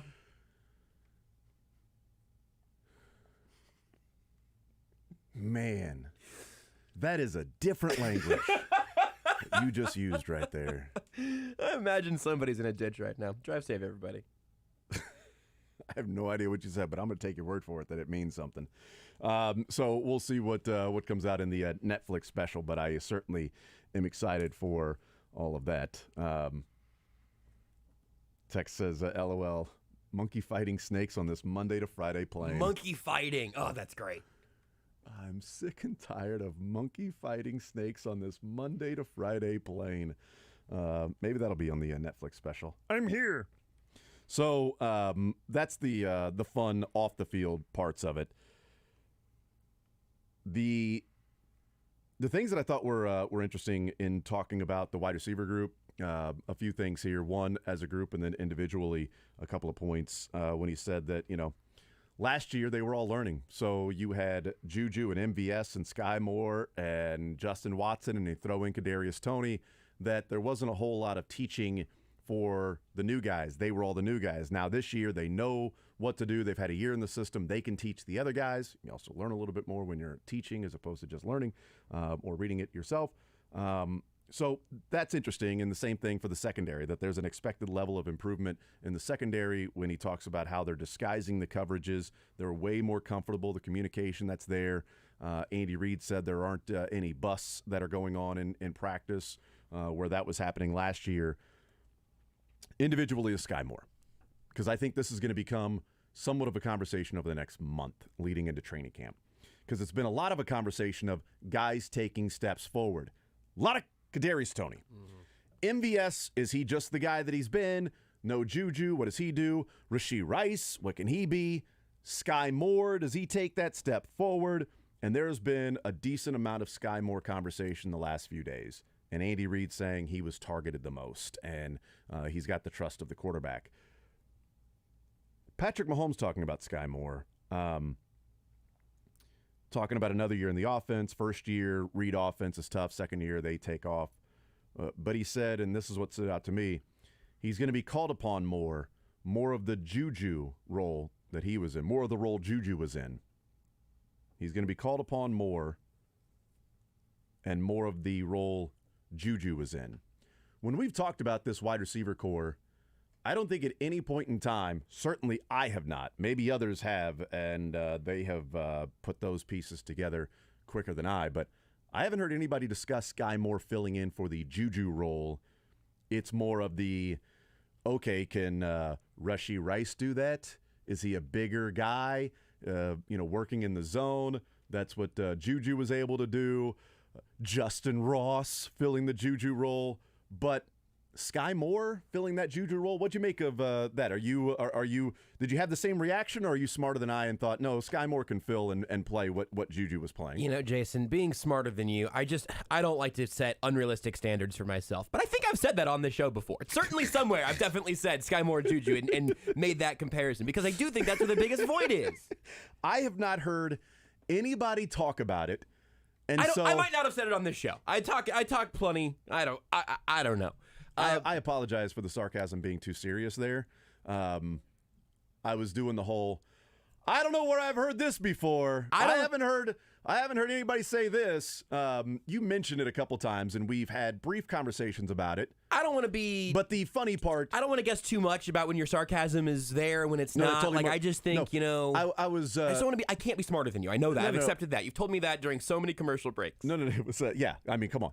But it was self-deprecating and me sort of blowing it off. And when we talked about it, I kind of like it. I didn't feel like you blew it off when we talked about it. I totally did, because I'm like, you're an idiot. I think find the audio. I think I said you're an idiot. Sky Moore does not look anything like Juju. He's much smaller. He can't fill the Juju role. Okay, that jersey and pants are going to be too big for him. He can't fill the shoes. The shoes are going to be too big. He'll be falling all over the place. Getting skinnier now too. Yeah, that's right. But I did find that interesting. It stood out because I hadn't heard anybody say it. And even if somebody said it, I didn't give much of credibility because you're smarter than them. I think that's, you can't buy that honestly. So what did you see? Because, again, we've briefly mentioned it a couple times, and I think you've also talked about it on podcasts, but what do you see in that I was just simply going, yeah, that's Juju's role. Sky Moore will have his own role. I think, and it's not a perfect match, right? I mean, it's not just like, oh, here's Juju too. Mm-hmm. But I even think this would have been, last year on the draft and everything. I thought the 1 year deal for Juju, and then the skill set of Sky Moore, and maybe it's because of what they both don't do just as much as what they both do, where you say, well, this guy doesn't have overwhelming top-end speed, but you can see some of the little technician stuff beginning to show up here and there from Sky Moore. He was doing it at the MAC most recently, so it's a harder transition to make, but he doesn't have. That's why it was frustrating to see him in this role last year. He doesn't have the Kadarius Toney, McCole Hardman, little twitchy jet action in the backfield. So that speed is not his game. But I do think there's a world where Sky Moore just has magnetic, huge hands. He does. is able to use his body to create a little bit of separation. But really, in the route running and in that intermediate range, I think that's a spot where he really could see some real success this year. I'll extend the credit to a conversation that our beloved colleague Sterling Holmes and I were having on his show. It doesn't really matter who, but the mustache guy. You've seen him around. Oh, the guy with the cool hair and the mustache. Good hair, bad mustache. He has said, like, yeah, no, I'm planting my flag in Sky Moore leading this team in receptions. And I had to kind of sit there and think with it for a second. Not the team. Sorry, the wide receiver group, not Travis Kelce. Mm-hmm. I knew what you meant. Yeah. I had to kind of sit with it and think, I could see that playing out because MVS he could lead the team in yards and not lead the team in receptions. He could lead the team in targets and not lead the team in receptions. Also true. And then with Kadarius Toney, I think that might be my bet now still because I do think you could see him in a role that's not all feast or famine. But his health has been an issue. And then seeing how the rest of this group kind of gets cobbled together, Sky Moore has the biggest long-term investment out of any of these wide receivers right now. I guess not including Rashee Rice, who I expect virtually nothing from in his rookie season because I just think that's a safe way to treat rookies in Andy Reid's offense. So I know my blind spot on this. It's body type.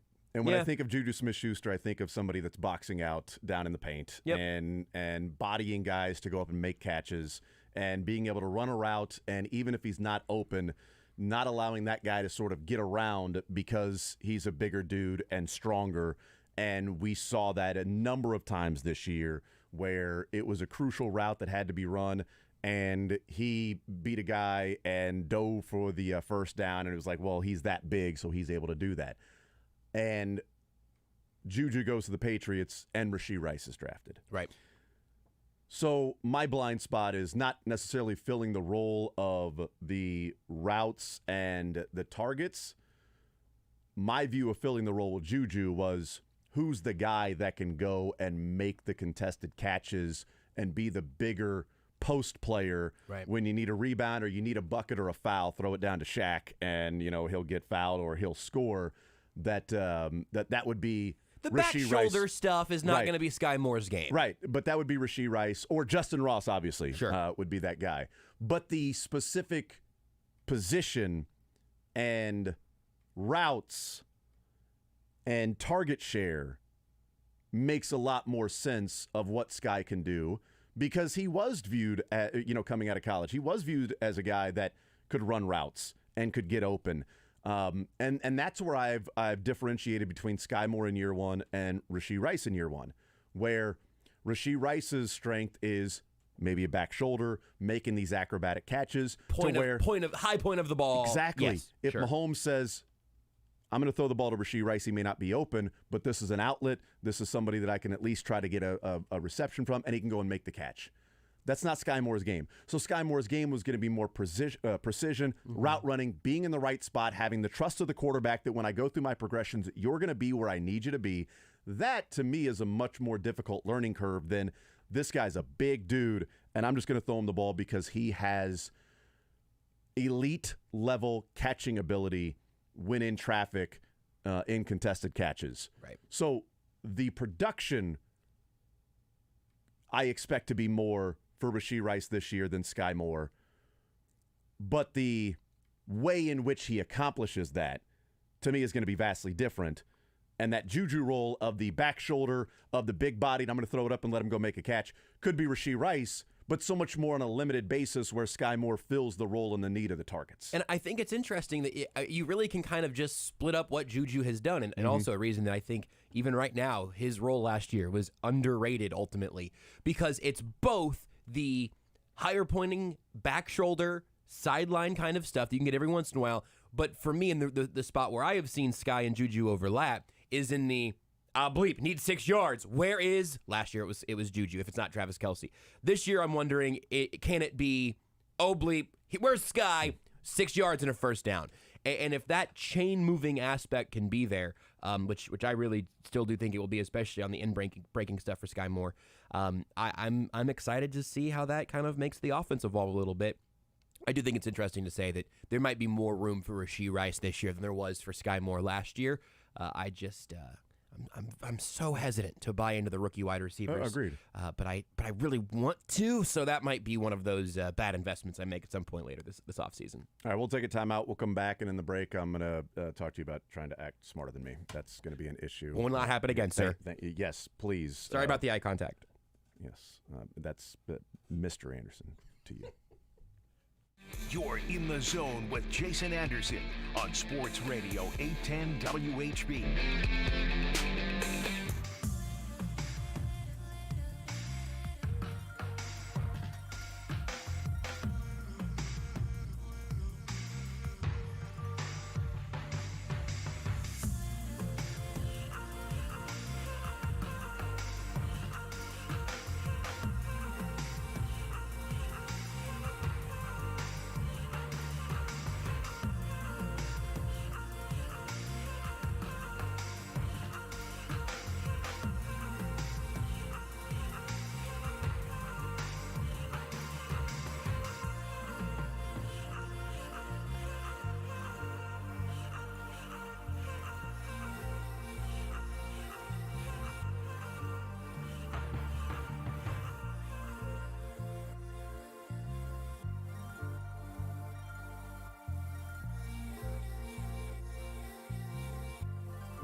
The Chiefs draft class is officially fully signed now. We talked last week, I believe with Matt Derrick, that the only player that had not signed his contract yet was Rashee Rice. Thank you to the texter that alerted me to the Kansas City Chiefs tweeting out just a few minutes ago that they have officially signed their second-round choice, Rashee Rice, and so every draft pick is now under contract, which, again, before 2011, this would have been a bigger deal. Yeah.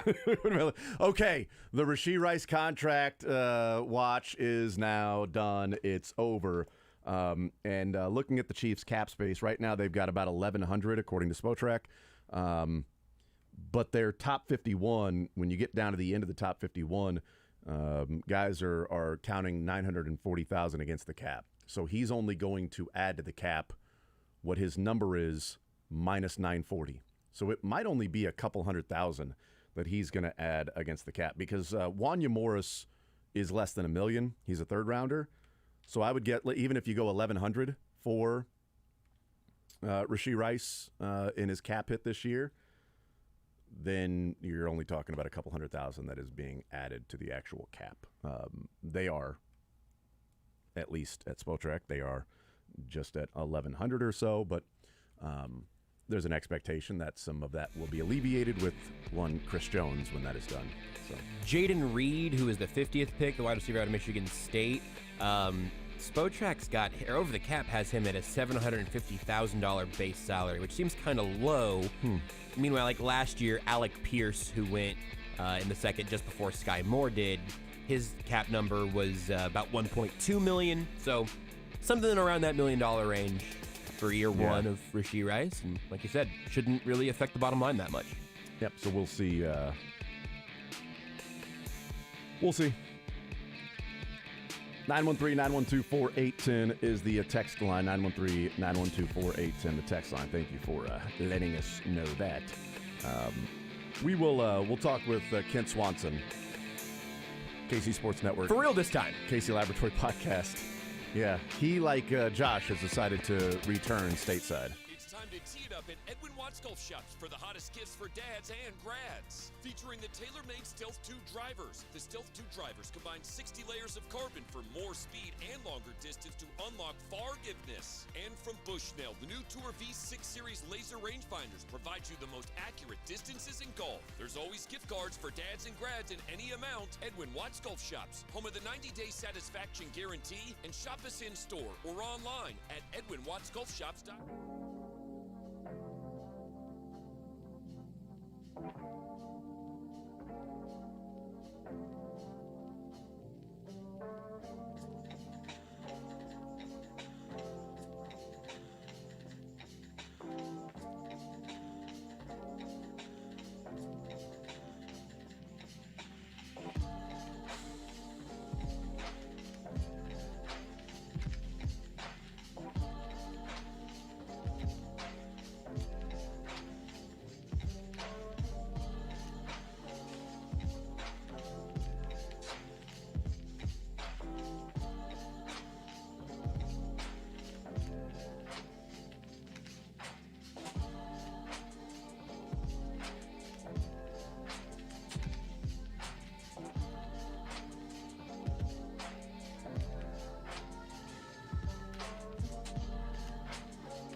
All right, we'll continue right here on Sports Radio 810 WHB. Jason Anderson with you, Josh Briscoe, Drake.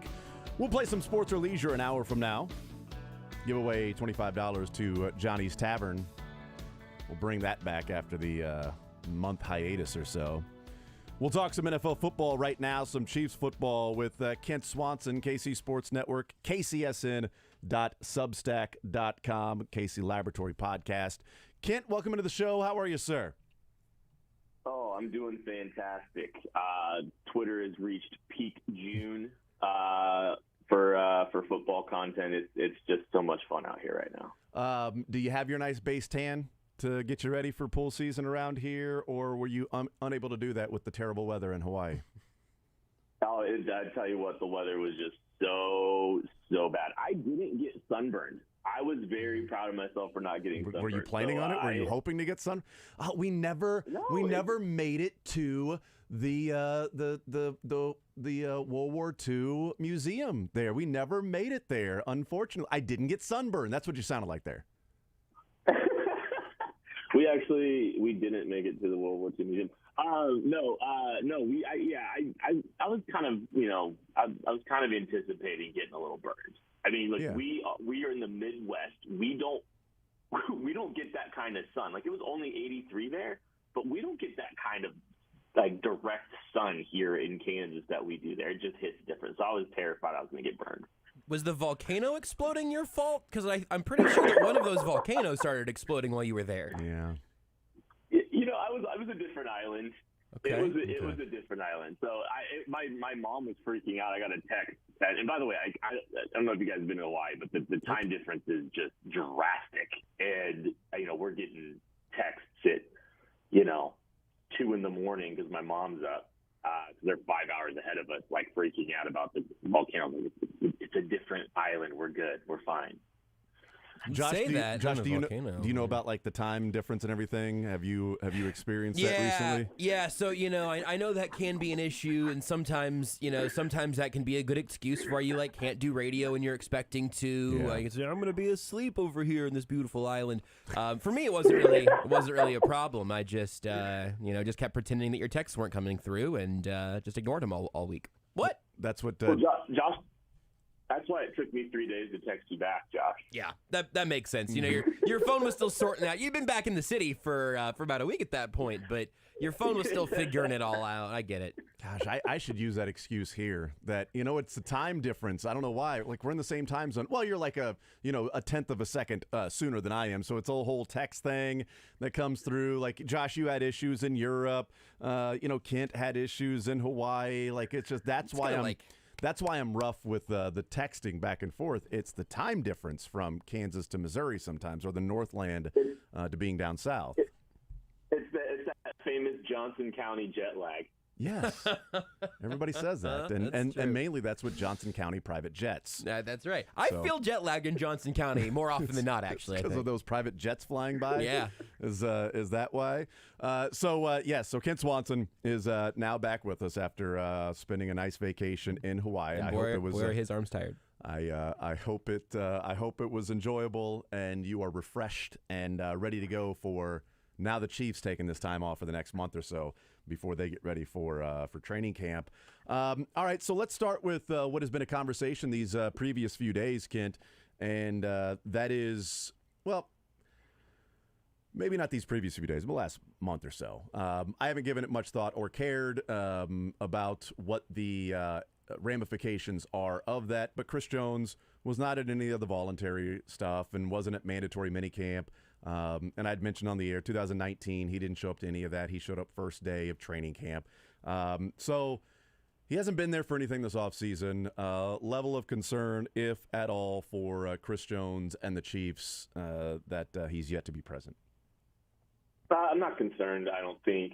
I mean, I don't know. I don't think I really anticipated him being at this, with all the contract discussions and, the expectations that there would be some kind of negotiation this offseason. It just made too much sense. I wasn't anticipating him being here, so it's not necessarily a red flag for his long-term outlook.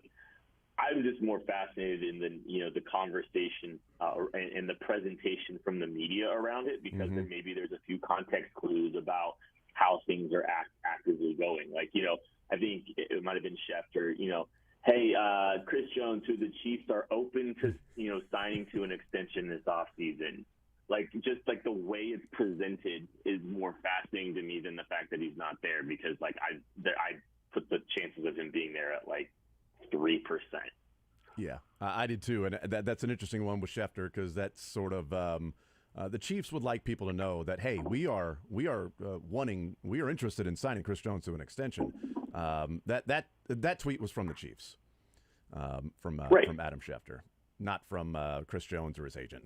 That was from the Chiefs. He's not here, but we are interested in signing him this offseason to an extension. So this is not, us saying it's not going to happen. We're working. We're definitely interested. The other sort of context clues that come along with it is a chance run-in with, Garrick Dieter is on every Thursday along with Anthony Sherman on the Border Patrol in the morning. And Garrick Dieter, big time into pickleball and chicken and pickle and being part of that, he had said that he ran into Chris Jones and his agent last night at Chicken and Pickle. And so my first thought is, well, Chris Jones and the ring ceremony going on, and his agent is in town. So is his agent in town hanging out with Chris Jones in the ring ceremony, and while he's here, they can sit down with Brett Veach and maybe hammer out some more things? But Garrick Dieter, in now secondhand information, said that, the feeling in talking to him was not really advancing really at all in talks. Didn't really sound like there was a whole lot going on with the conversations or anything when he asked him about his contract. Now that's relaying the information. It's hearsay for us now because we weren't there, and people can interpret different inflections and words different ways. But I think Garrick would have a pretty good idea when he's talking to Chris Jones about a contract that didn't sound like there was anything really advancing or going on right now. But Andy Reid said they're communicating, and his agent is in town. We know that. So maybe those talks will start to heat up. Maybe those are going on today and on into tomorrow as maybe they get closer and more concrete of this is where we are, this is where you are. Now let's see if we can move some things around and try to meet before, July 18th. Well, I'm trying to remember the last big deal the Chiefs did in June. Yeah. Right? You're right. Chris Jones' deal was done in June, I believe. The Patrick Mahomes deal obviously was done not in June, I mean July. July, yes, July. Patrick Mahomes' deal was done in July, yeah. Travis Kelce's was done in August. Tyreek Hill's was done in September. I anticipate that,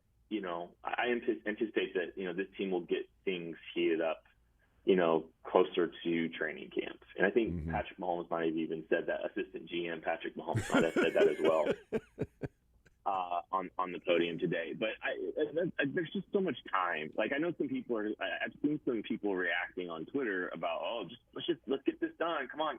June is not a typical active month for the Chiefs when it comes to this kind of thing. And deadlines make deals, and I'm sure the Chiefs probably are still, standing firm here in June because they've got, plenty of time still to be able to come to terms. It will be fascinating. I'm more fascinated than I am concerned about this. I'm just curious to see, the Chiefs have done, it kind of feels like they've just been operating this entire offseason on their terms. They've stayed very disciplined. They're not going out of their way to spend a ton of, money on, certain players. They're staying disciplined with what they're trying to accomplish as they navigate the next wave of the Mahomes, career arc.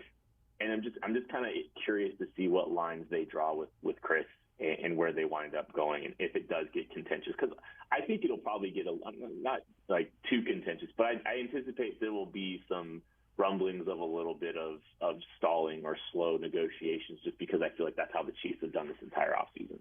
Yeah, Chris Jones signed his contract July 14th. And Patrick Mahomes was July 6th. So almost a week to the day after they signed Patrick Mahomes on July 6th. And that was how that order was going to go anyway. You're going to take care of the guy who's going to have the massive, what ended up being 10-year extension for, $500 million to have your budget. and then you can go into contract negotiations with Chris Jones and really see where you're going to get and where you can go, where he wants to go. And then a week later, they got it done. So I'm with you. I think if his agent's in town and there's going to be discussions, I think this might be just the next couple days of laying the groundwork of where they will, and my guess would be where they ultimately land sometime mid-July before training camp, that Chris Jones is the second highest paid defensive tackle in the NFL. Well, and we're talking, and it's just so funny to me with all this contract negotiation stuff, how, I don't want to say flippant, but how casual we are about this team giving out probably the second biggest contract in the history of the franchise. Mm-hmm. Like, these things aren't easy. Yeah, these things for are sure. not easily done.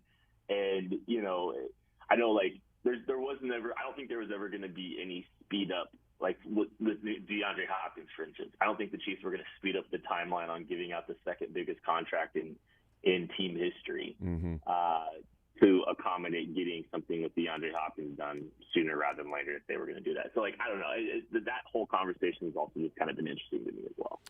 Yeah, and just as the how much the contract will be, Joel Corey, former GM or former agent, I should say, at CBS, was writing about, this might have been last year, when talking about the salary cap and paying quarterbacks at a high level and everything.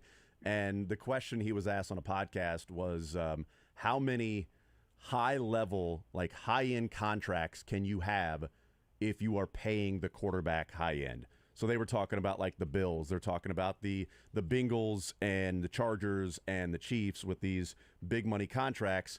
How many other high-level, top of the salary position players can you have? And he said up to 3 more. He said you can have up to 3 more of those big-time contracts on your team. But after that, you need to make sure you're being more economical. And yes, the bottom of your roster may suffer if you have more. But realistically, if you're going to be in good cap health and you are paying your quarterback, you can have up to 3 more. So that's why I'm not all that concerned about Chris Jones. Now, Jawan Taylor is on that list of right tackles.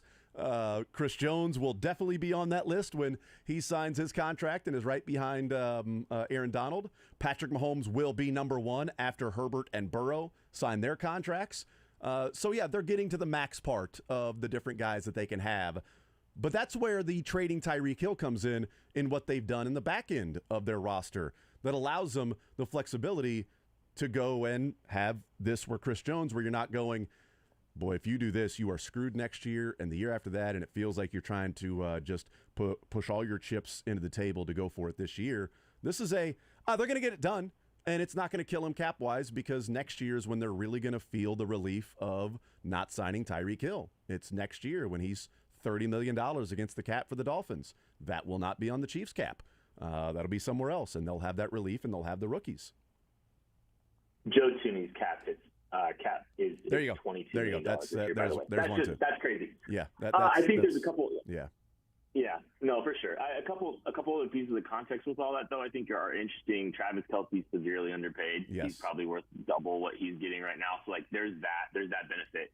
And like what you kind of said, drafting 3 cornerbacks that are going to start for you in one draft probably helps a little bit. It helps provide a little bit of relief. They hit on last year's draft, and that can help create a little bit more flexibility because they're not going to have to go out of their way to invest a ton of money in the cornerback position if they don't want to. Now, we can talk about L'Jarius Sneed potentially and all that, but I mean, they've given themselves a great position and put themselves in a great situation where their defense is going to be their back 7 is going to be quite cheap for the next couple seasons at least, because they've hit on the cornerback position, they're hit on the linebacker position. They found some, like obviously I think Justin Reed's going to be the most expensive player in their back 7 for the foreseeable future, and that gives you some flexibility to maybe be a little bit more aggressive with some of these contracts too. Yep. Visiting with Kent Swanson, KC Sports Network, kcsn.substack.com, KC Laboratory Podcast. Real quick on the contract thing, Albert Breer said yesterday that what he's hearing from teams is the market for DeAndre Hopkins will be anywhere from $8 to $10 million base. He doesn't think he'll be able to get to 19 for the incentives, but there will be incentives involved. And listening to that was, to me, just confirmation of, well, we'll see where DeAndre Hopkins is playing outside of Kansas City.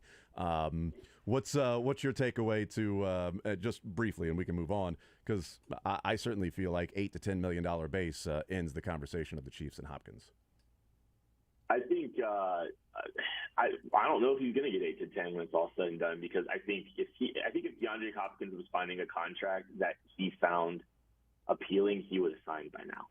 So I think that market's going to be so fascinating, and I think the longer he's out there, I think there's a better chance that the Chiefs could actually fit into that. 8 to 10 million may not. We'll see where he winds up.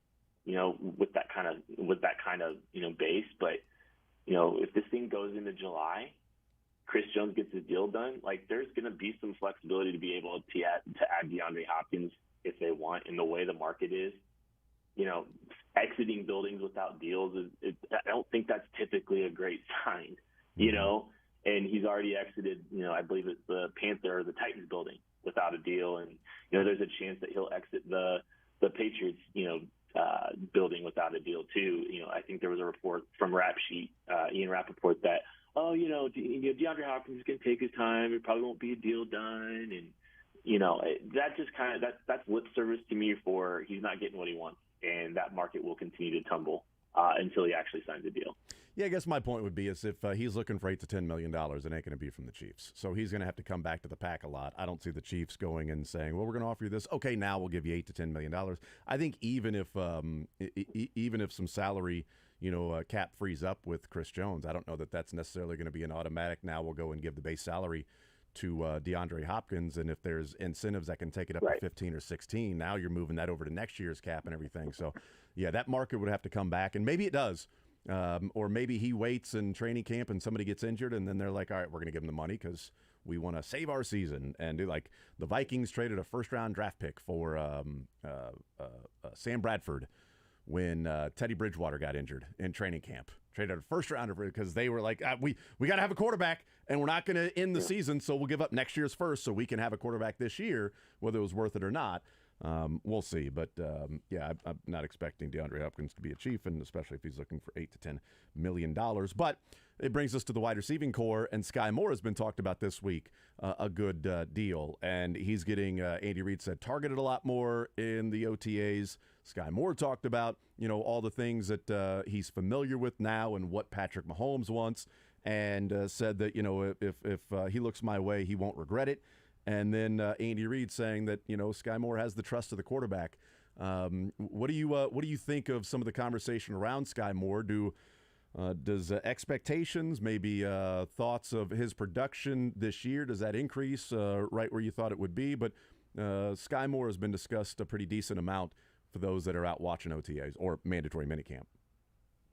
Yeah, trying to handicap this receiver room and target share and all that stuff, I think it's impossible. But just because I think Mahomes even said, I saw a quote Mahomes saying he doesn't even know who's going to make the roster at the receiver position because they just got a lot of guys competing. But with Sky Moore specifically, I think the things that are being brought up are very positive to me, because I do think that I'm not saying Mahomes didn't trust him at all, because he threw him in the Super Bowl, but I do think that there was potentially some lack of understanding of, past concepts and some of that stuff at times last year as a rookie. And that's understandable. I mean, he's a rookie. It does seem like there were some route distributions that maybe looked a little bit off, and he was a common denominator within them. So, if he's talking about how, he feels comfortable with the playbook, and, how he feels like, there's an indication that he's earning the trust of everybody. That's a big sign for him, because when, they put the ball in his hands, good things happen. I was watching some plays. I was a sicko watching, Chiefs Seattle week 16 a couple nights ago, and who wasn't? Sky Moore's the ball in it. I know, right? Yeah. But Sky was doing some good stuff when he got the ball in his hands, and he's got a lot of talent. There's a reason we were big on him a couple years ago in the draft guide.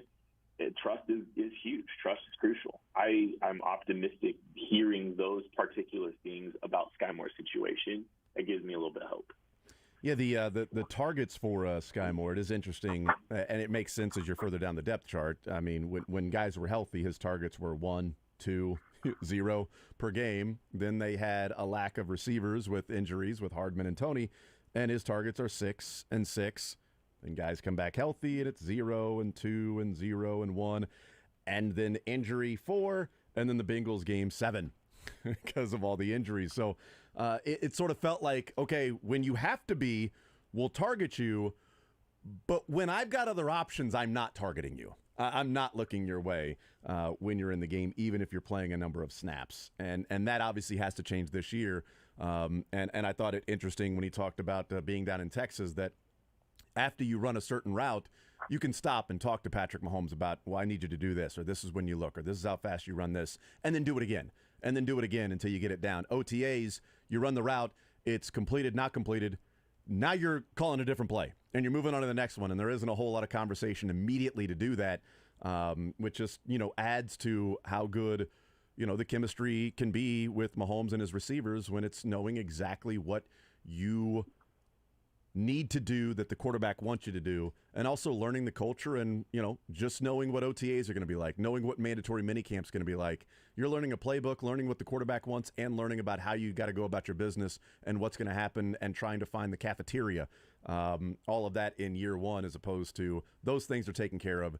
The route concepts and the playbook, essentially, for the most part, taken care of. Now you can get on the same page with Patrick Mahomes and take that step forward. Right, and I don't think I heard you say, Andy Reid, notoriously difficult for rookie receivers to acclimate offensively. So it's all the stuff you got done talking about there too. And on top of just building trust, it's you're going to have so many site adjustments to your routes on top of everything. It's like I think it takes a lot, and I'll even say, like, you look at some of Sky Moore's targets, they weren't necessarily route concepts; they were manufactured touches. So if he's able to earn more trust as part of this offseason and all that stuff, and kind of let some of the talent that we saw with those manufactured touches, I mean, like that'd be a big boom for this offense for sure. Patrick Mahomes said that Sky Moore will fill more of the role of Juju. Which, again, I have heard nobody mention that at all, filling the role of Juju Smith-Schuster. Not anybody I've ever even heard mention it. Not even anybody in the studio. Nobody in the studio Not has happened. said anything about Juju filling some of the role or Sky Moore filling some of the role of Juju. It was like spoken word for the first time ever. It was an epiphany. It's like the first time you heard the Beatles. That's what happened today with Patrick Mahomes. Do you I've believe spent the last month like the end of Back to the Future? Like, Jason, you're not ready for this yet, but your kids are gonna love it. Wait till you see what Sky Moore can do. Yes, that's right. No, Josh talked about it earlier, and I told him he was stupid because and we talked about it in the previous segment. My blind spot is I was focusing on body type. I wasn't focusing on route concepts, specific role of where you're supposed to be. I was focusing on body type, boxing somebody out and getting a rebound, going up and making the catch. That trustworthy part of it from Juju. What do you make of Patrick Mahomes saying that Sky Moore is going to fill a lot of that role of Juju this year? I think there are some things that you can see from his time at Western Michigan that would translate beautifully into that role. So Sky Moore, he was very tough over the middle of the field. He had a lot of catches over the middle of the field, had a lot of success with slant routes at Western Michigan.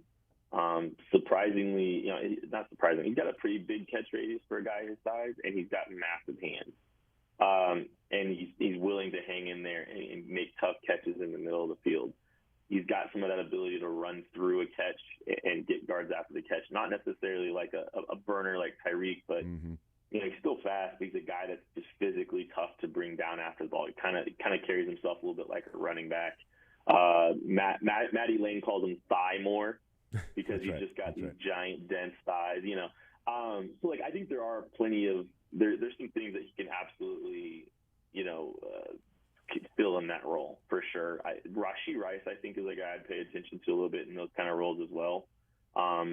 if Sky's taking more of those juju, then maybe Rashee Rice is playing more X type. But yeah, I think Sky can totally fit in that role in some regard, in some capacity. Yeah. As the text earlier said, you guys are missing the point. Justin Ross is going to fill that role. So, yes, that's right. Sorry about that. I totally apologize. It's going to be hard for him to fill that role while also filling the Tyreek Hill role and also filling the future Travis Kelce role, but I think he's going to do it. Also, if Butker gets hurt, then Justin Ross is going to be the kicker. And why did they even sign Blaine Gabbert when they've got Justin Ross on the roster? Great just question. in case? Don't worry about Chris Jones. Yeah. So, do you need? Why they sign Donovan Smith? Yeah. I mean, I think Ross can fill in there. Just like got the arm length, will be just fine. Right, or Juwan Taylor. He could play both probably at the same time. I think he could do that. Tackle eligible. Just do those things. That's good. Kent Swanson, KCSN.substack.com, joining us here. Kent, appreciate it as always, sir. We will talk in a few weeks. Good to have you back here in this continental, United States, not necessarily the States. Did you, when somebody asked where you're from, did you say United States in Hawaii? Did you get yelled at like some people do in Hawaii? No, I remembered. Which is a real thing, by the way. I believe it. Yeah, one of the things they were talking about in Hawaii, people get annoyed by is when they ask where they're from, that people say the United States, and like, where the bleep do you think you are? You're still in the United States, you dumbass. So, as long as you didn't do that, you're fine. I held my own. Good. Over there. Some people thought, some people there definitely think Kansas City is Kansas. So Well, I mean, yeah, that happens. I know it technically is, but a lot of people, both sides. It's why you just say Mid-American Nazarene University, because that one everybody knows. Clearly. That's right. Okay. By any chance, did you have a connection with Mid-American Nazarene since you're from that area? That's all I know about it in Hawaii. Kent, you're the man. Appreciate it, sir. We'll talk in a few weeks. Thanks, bud. Yep, catch you later. Absolutely. There's Kent Swanson, KCSN.substack.com, KC Sports Network, and the KC Laboratory Podcast. Thank you to Kent Swanson joining us. How about this? Let's give away $25 to Jack Stack. I'd love that. Would you like that? Huh? Would you like that, son? Would you like to do that? Would you enjoy that? Huh? You like that? 913-381-810 is the phone number. 913-381-810, the phone number to be a contestant. Well, not even a contestant, just to call in and try to win this. Jack Stack $25 gift card is what we are giving away. The Jack Stack Father's Day Sampler, 8 ribs, 1 pound beef burn-ins, 10 wings, 1 pint of beans, 1 pint of cheesy corn, $58. That is available for carryout only June 17th and 18th. Again, exclusive special available this Saturday and Sunday, carryout only, $58 for the Jack Stack Father's Day Sampler, 8 ribs, 1 pound of beef burn-ins, 10 wings, 1 pint of beans, and 1 pint of cheesy corn. We'll give away $25 to Jack Stack. What number was Kent Swanson at Mid-American Nazarene? Oh, that's a great question. I know he's got his picture out there somewhere. It's just a Google image search of quarterback Mid-American Nazarene, and Kent's picture comes up. Something I have not even appropriately locked into my brain. All the greats. He was Nikola number 15? Jokic, No Patrick way. Mahomes, Kent Swanson. Number 15? Number 15. Well, in honor of Kent Swanson, let's do caller number 8. 913-381-810. In honor of the number of snaps he played at MNU, we're going to do caller number 8. Caller number 8, 913-381-810, gets a $25 gift card to Jack Stack with the Father's Day Sampler coming up Saturday and Sunday. More Zone next. You're in the zone with Jason Anderson on Sports Radio 810 WHB.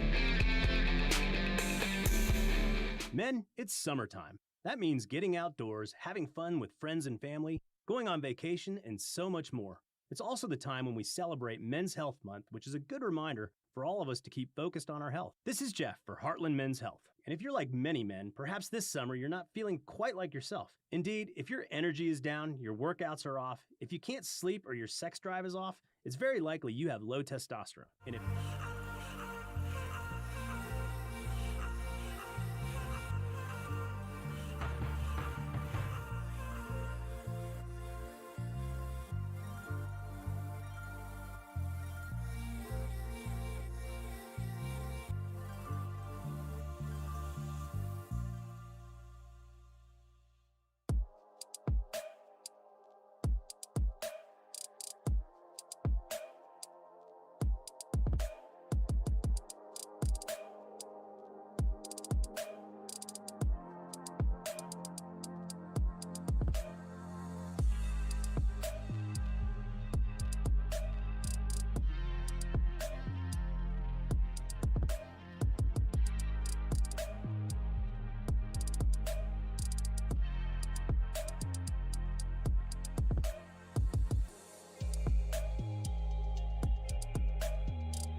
All right, we continue right here on Sports Radio 810 WHB. Jason Anderson with you. Coming up in the 1 o'clock hour, play a little sports or leisure.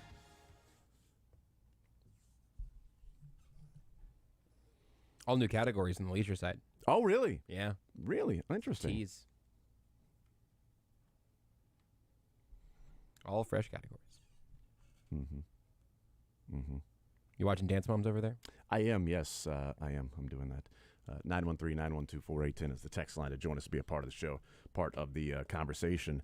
So what do you make of the comments I brought up with, we haven't talked about it, but talking with Kent Swanson about the contracts a team can have and the Joel Corey of if you're paying that quarterback top-end money, which is what we talk about, how teams can navigate the salary cap when you have to pay the quarterback. That whole, you need the quarterback on a rookie deal. Awesome.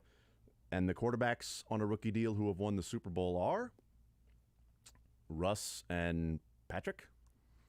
Was Joe Flacco in the first year of his extension? I think he was in the last year of his rookie deal. He was. Because then they paid him. Because they went into the offseason and it was one of those to where rock and a hard place. Yep. You either pay him all that money who just won the Super Bowl or you let him walk the quarterback that just won the Super Bowl and had a postseason run of 11 touchdowns and no interceptions. That was a rough spot to be in for the Ravens. So maybe that would be the case. But it is advantageous to have that quarterback, but it hasn't resulted in a number of different quarterbacks going and winning the Super Bowl because it's rare to find Super Bowl winning quarterbacks. Yeah, hard to win Super Bowls. So that's exactly right. So when you have that high level salary for a quarterback, how do you navigate the rest of the salary cap? And he said 3 to 4 high level contracts that are that, top of the position salaries and cap hits. 3 to 4, and that's really it. You can't get into the business of having more than that. That's more than the quarterback, right? That's 3 to 4 on top of the quarterback, 3 or 4 more that you can have. So with the Chiefs, when they pay Chris Jones, he will be number 2 in annual average value. Joe Thuney as a guard is number 1. Again, outside of Mahomes. But as the guard position. Oh, I'm sorry. I see what you're saying. Yeah, Yes. so defensive tackle Chris Jones will be number 2 behind Aaron Donald. That's the expectation. If he wants Aaron Donald money, then I think the Chiefs have an issue. But I think he'll be number 2. Joe Thuney is number 1 at the guard position. Kelsey is a discount from what he would be at the tight end position. Juwan Taylor is near the top of the right tackle spot in annual average value. So that gives you, on top of Mahomes, Jones, Thuney, and Taylor. Yeah. They haven't gone out and paid a ton of money for a defensive end. They're not paying a Khalil Mack or a Bosa or anything like that. They're not paying a Jalen Ramsey at the cornerback spot or even a Charvarius Ward who got paid a decent amount of money to go to the 49ers. So they are saving money there.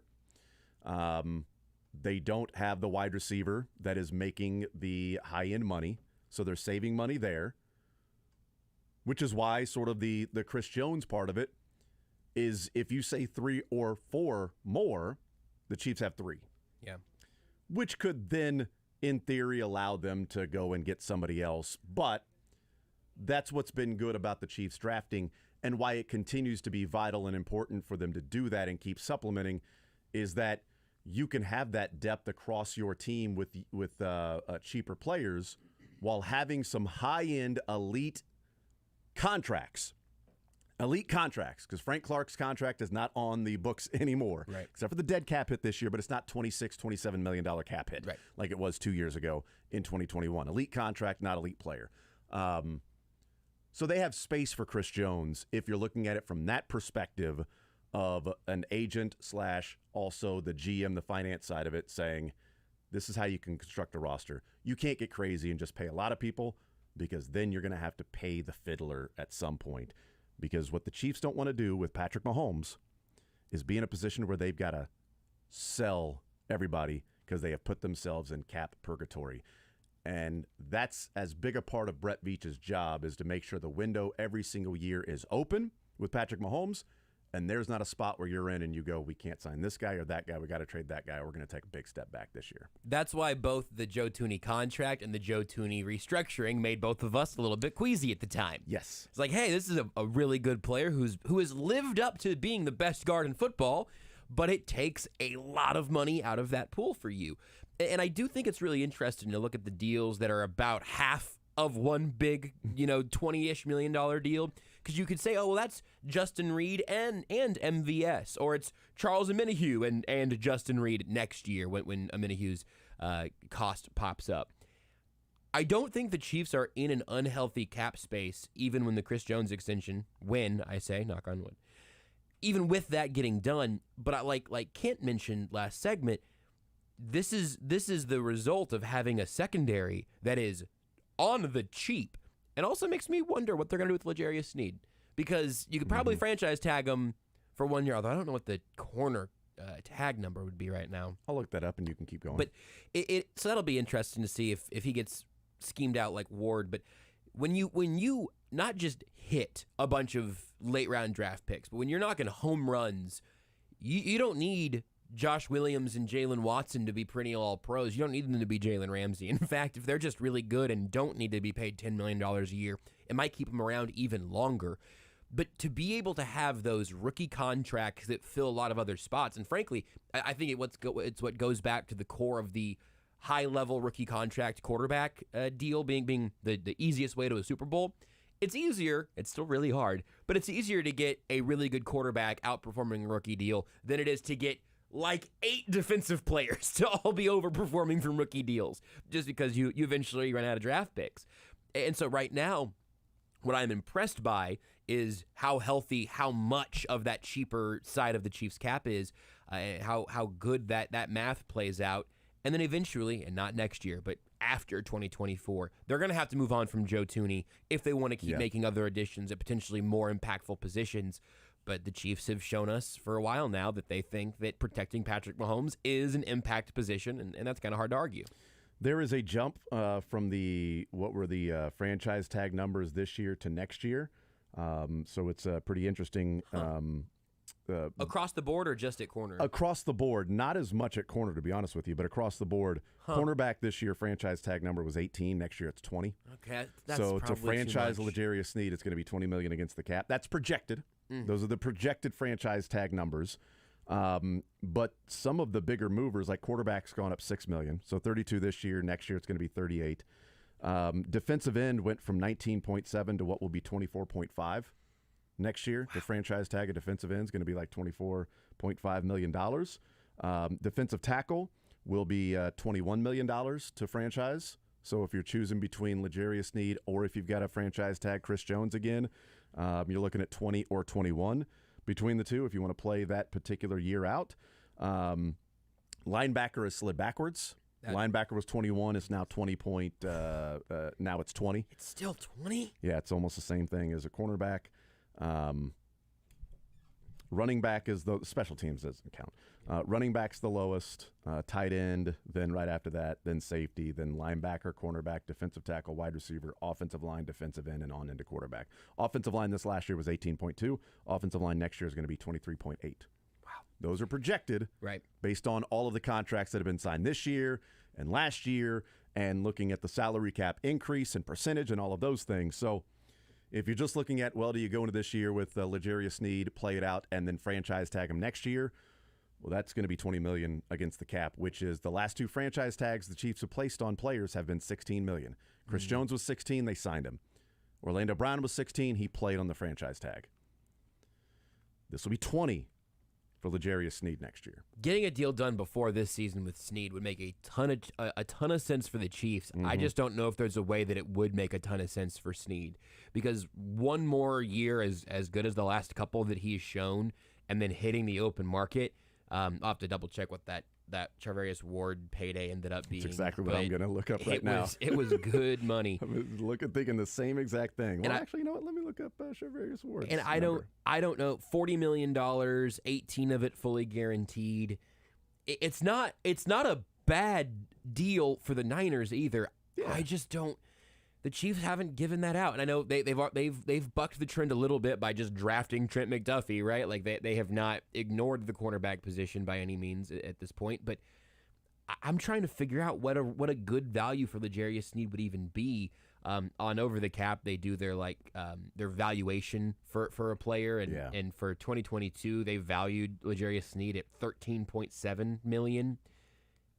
That's not terribly far off from where Ward ended up being. His deal's funky because they spread it out some of the cap hit over void years, but he's a really good player. I think this defense really, really does value, but also Trent McDuffie played in the slot some last year and was really good there also. So I'll be curious to see if he ends up meeting that threshold for the Chiefs to add another big-time contract. I think L'Jarius Sneed is going to get a lot of money if he goes into free agency. I do too. I think the numbers, the stats, the interceptions, the sacks, the coming up and stopping the run, the being able to cover on the inside and on the outside, I think he's getting a lot of money as an interchangeable piece as a cornerback that can play all over the field in all different types of positions. Imagine being like, he seems like the type of guy that if you're a defensive coordinator that just got a head coaching job, you would go get L'Jarius Sneed because you now have so many more options of how your defense can function. And that might be a guy to where Spags is like, hey Brett, maybe Sneed, please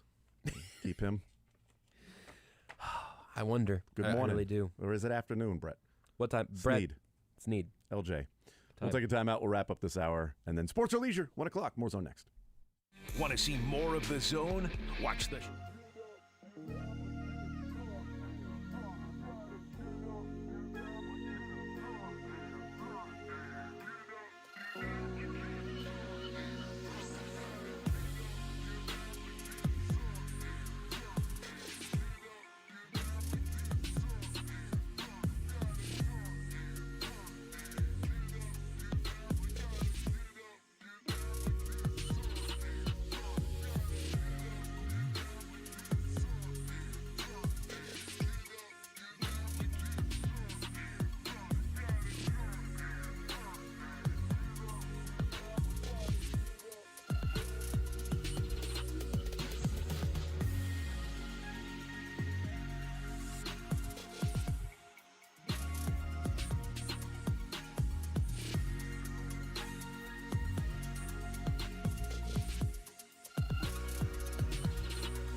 All right, we continue right here on Sports Radio 810 WHB. We got some sports or leisure coming up in the 1 o'clock hour. $25 to Johnny's Tavern will be given away in a little sports or leisure there at 1 o'clock. It's been a few weeks since we've been able to play that. Tex says, what about Snead's concussions? Kind of getting up there. I hadn't really thought about that, to be honest with you, about how much, how often, and how many of those that he's had. I know the Bengals game, he had that one. Am I missing another one or two for Snead? I think there might have been. I can't place it right now. And generally speaking, concussions are such a hard thing to project. And I cut a clip from Mitch Morse earlier today. He's talking about some of the Bills stuff. It's fine. It's interesting, kind of funny.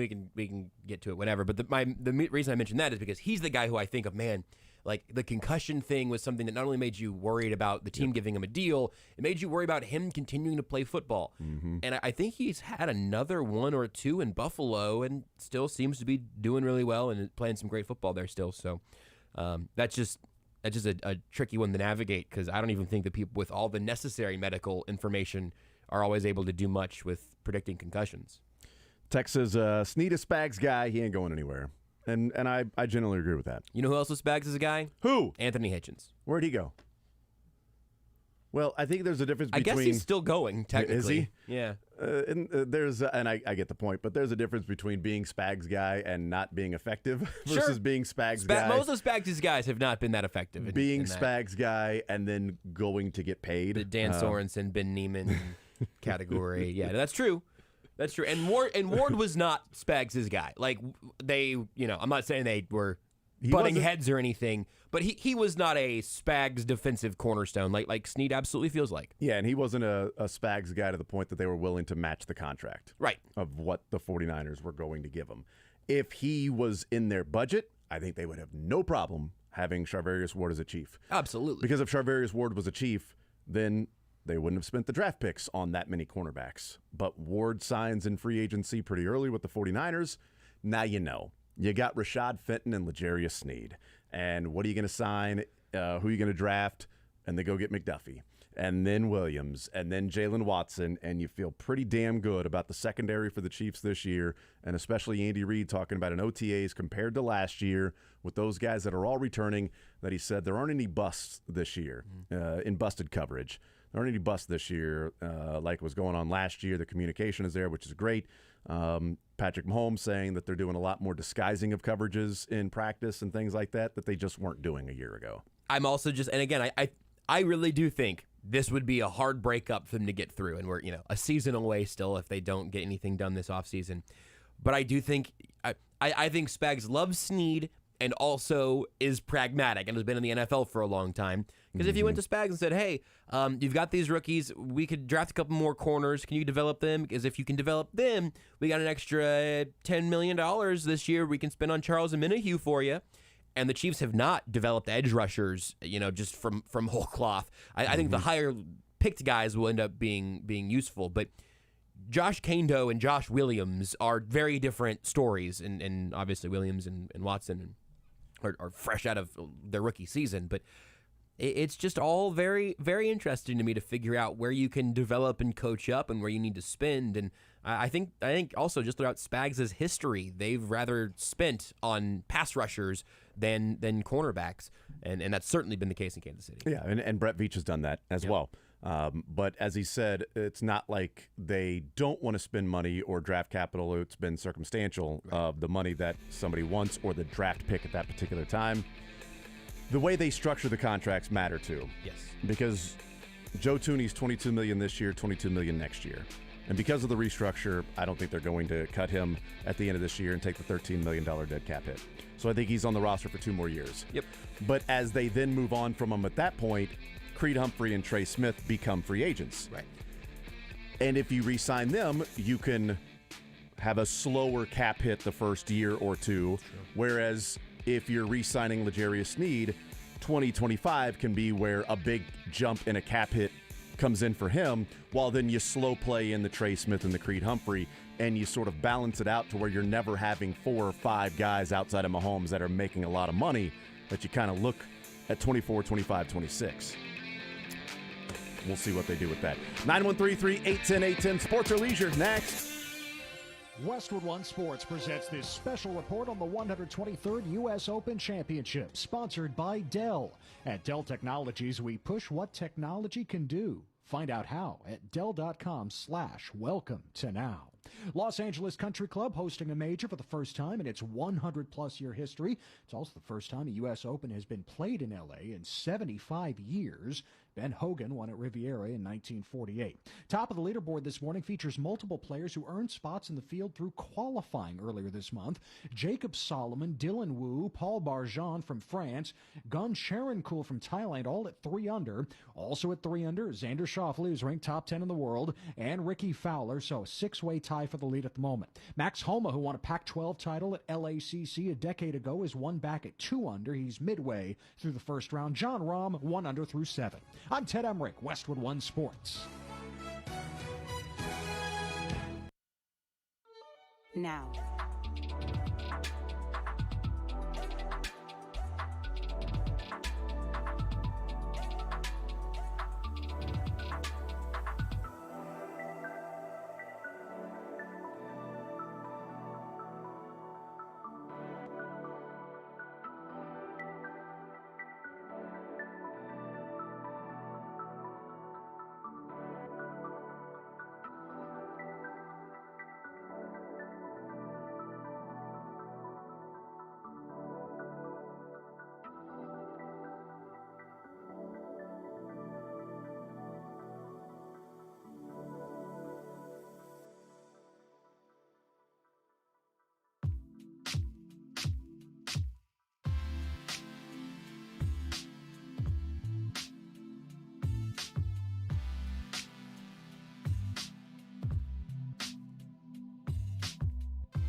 you don't learn to relax. It's time for sports or leisure on The Zone with Jason Anderson. All right, 913-381-810 is the phone number to play a little sports or leisure. 913-381-810.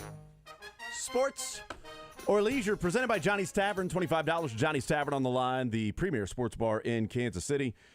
Also locations in Lawrence and Topeka.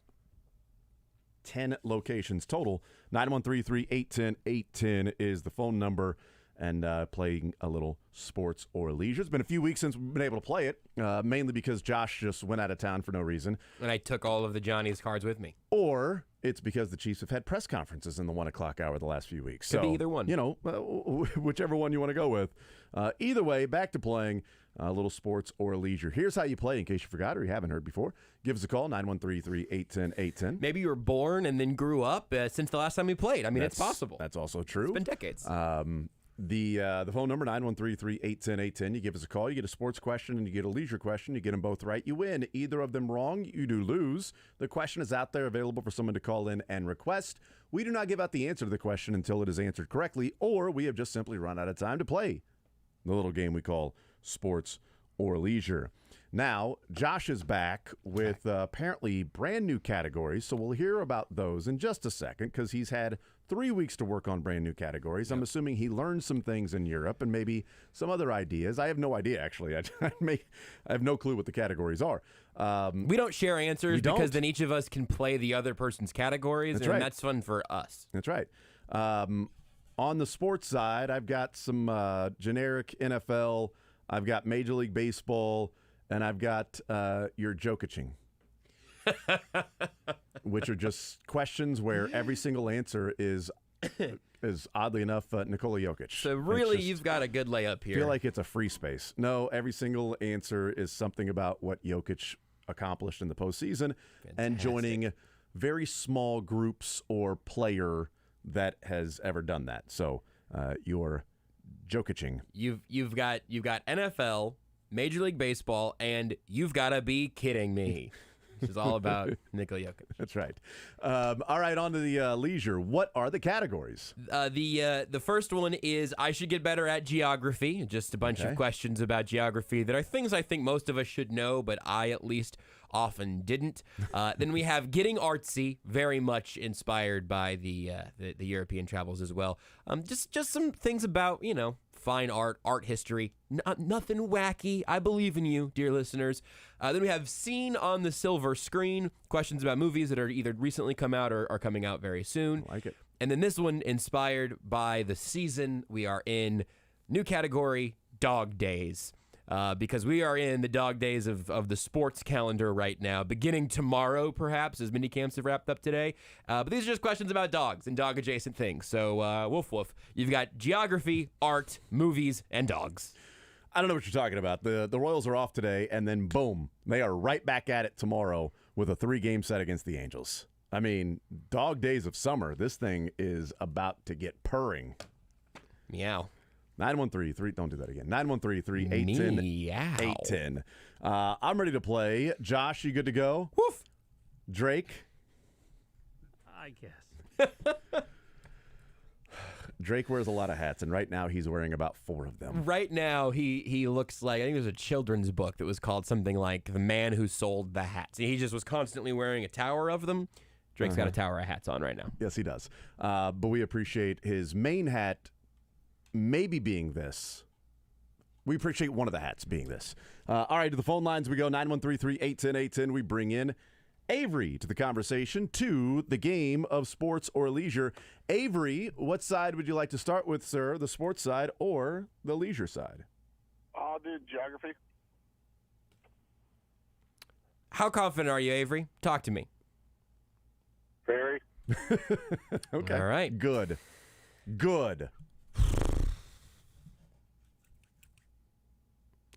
What's the capital of Australia? Canberra. Wow! That was going to be a multiple choice question. I was going to give people multiple choices. I thought, Avery's really confident. I'm taking the multiple choices away. All right, so on to sports side, I guess. Yeah, we'll do the sports side. How confident are you in sports? I don't know. Just, Let's do joking. Hold on. This says on my Google Doc here says I can see it.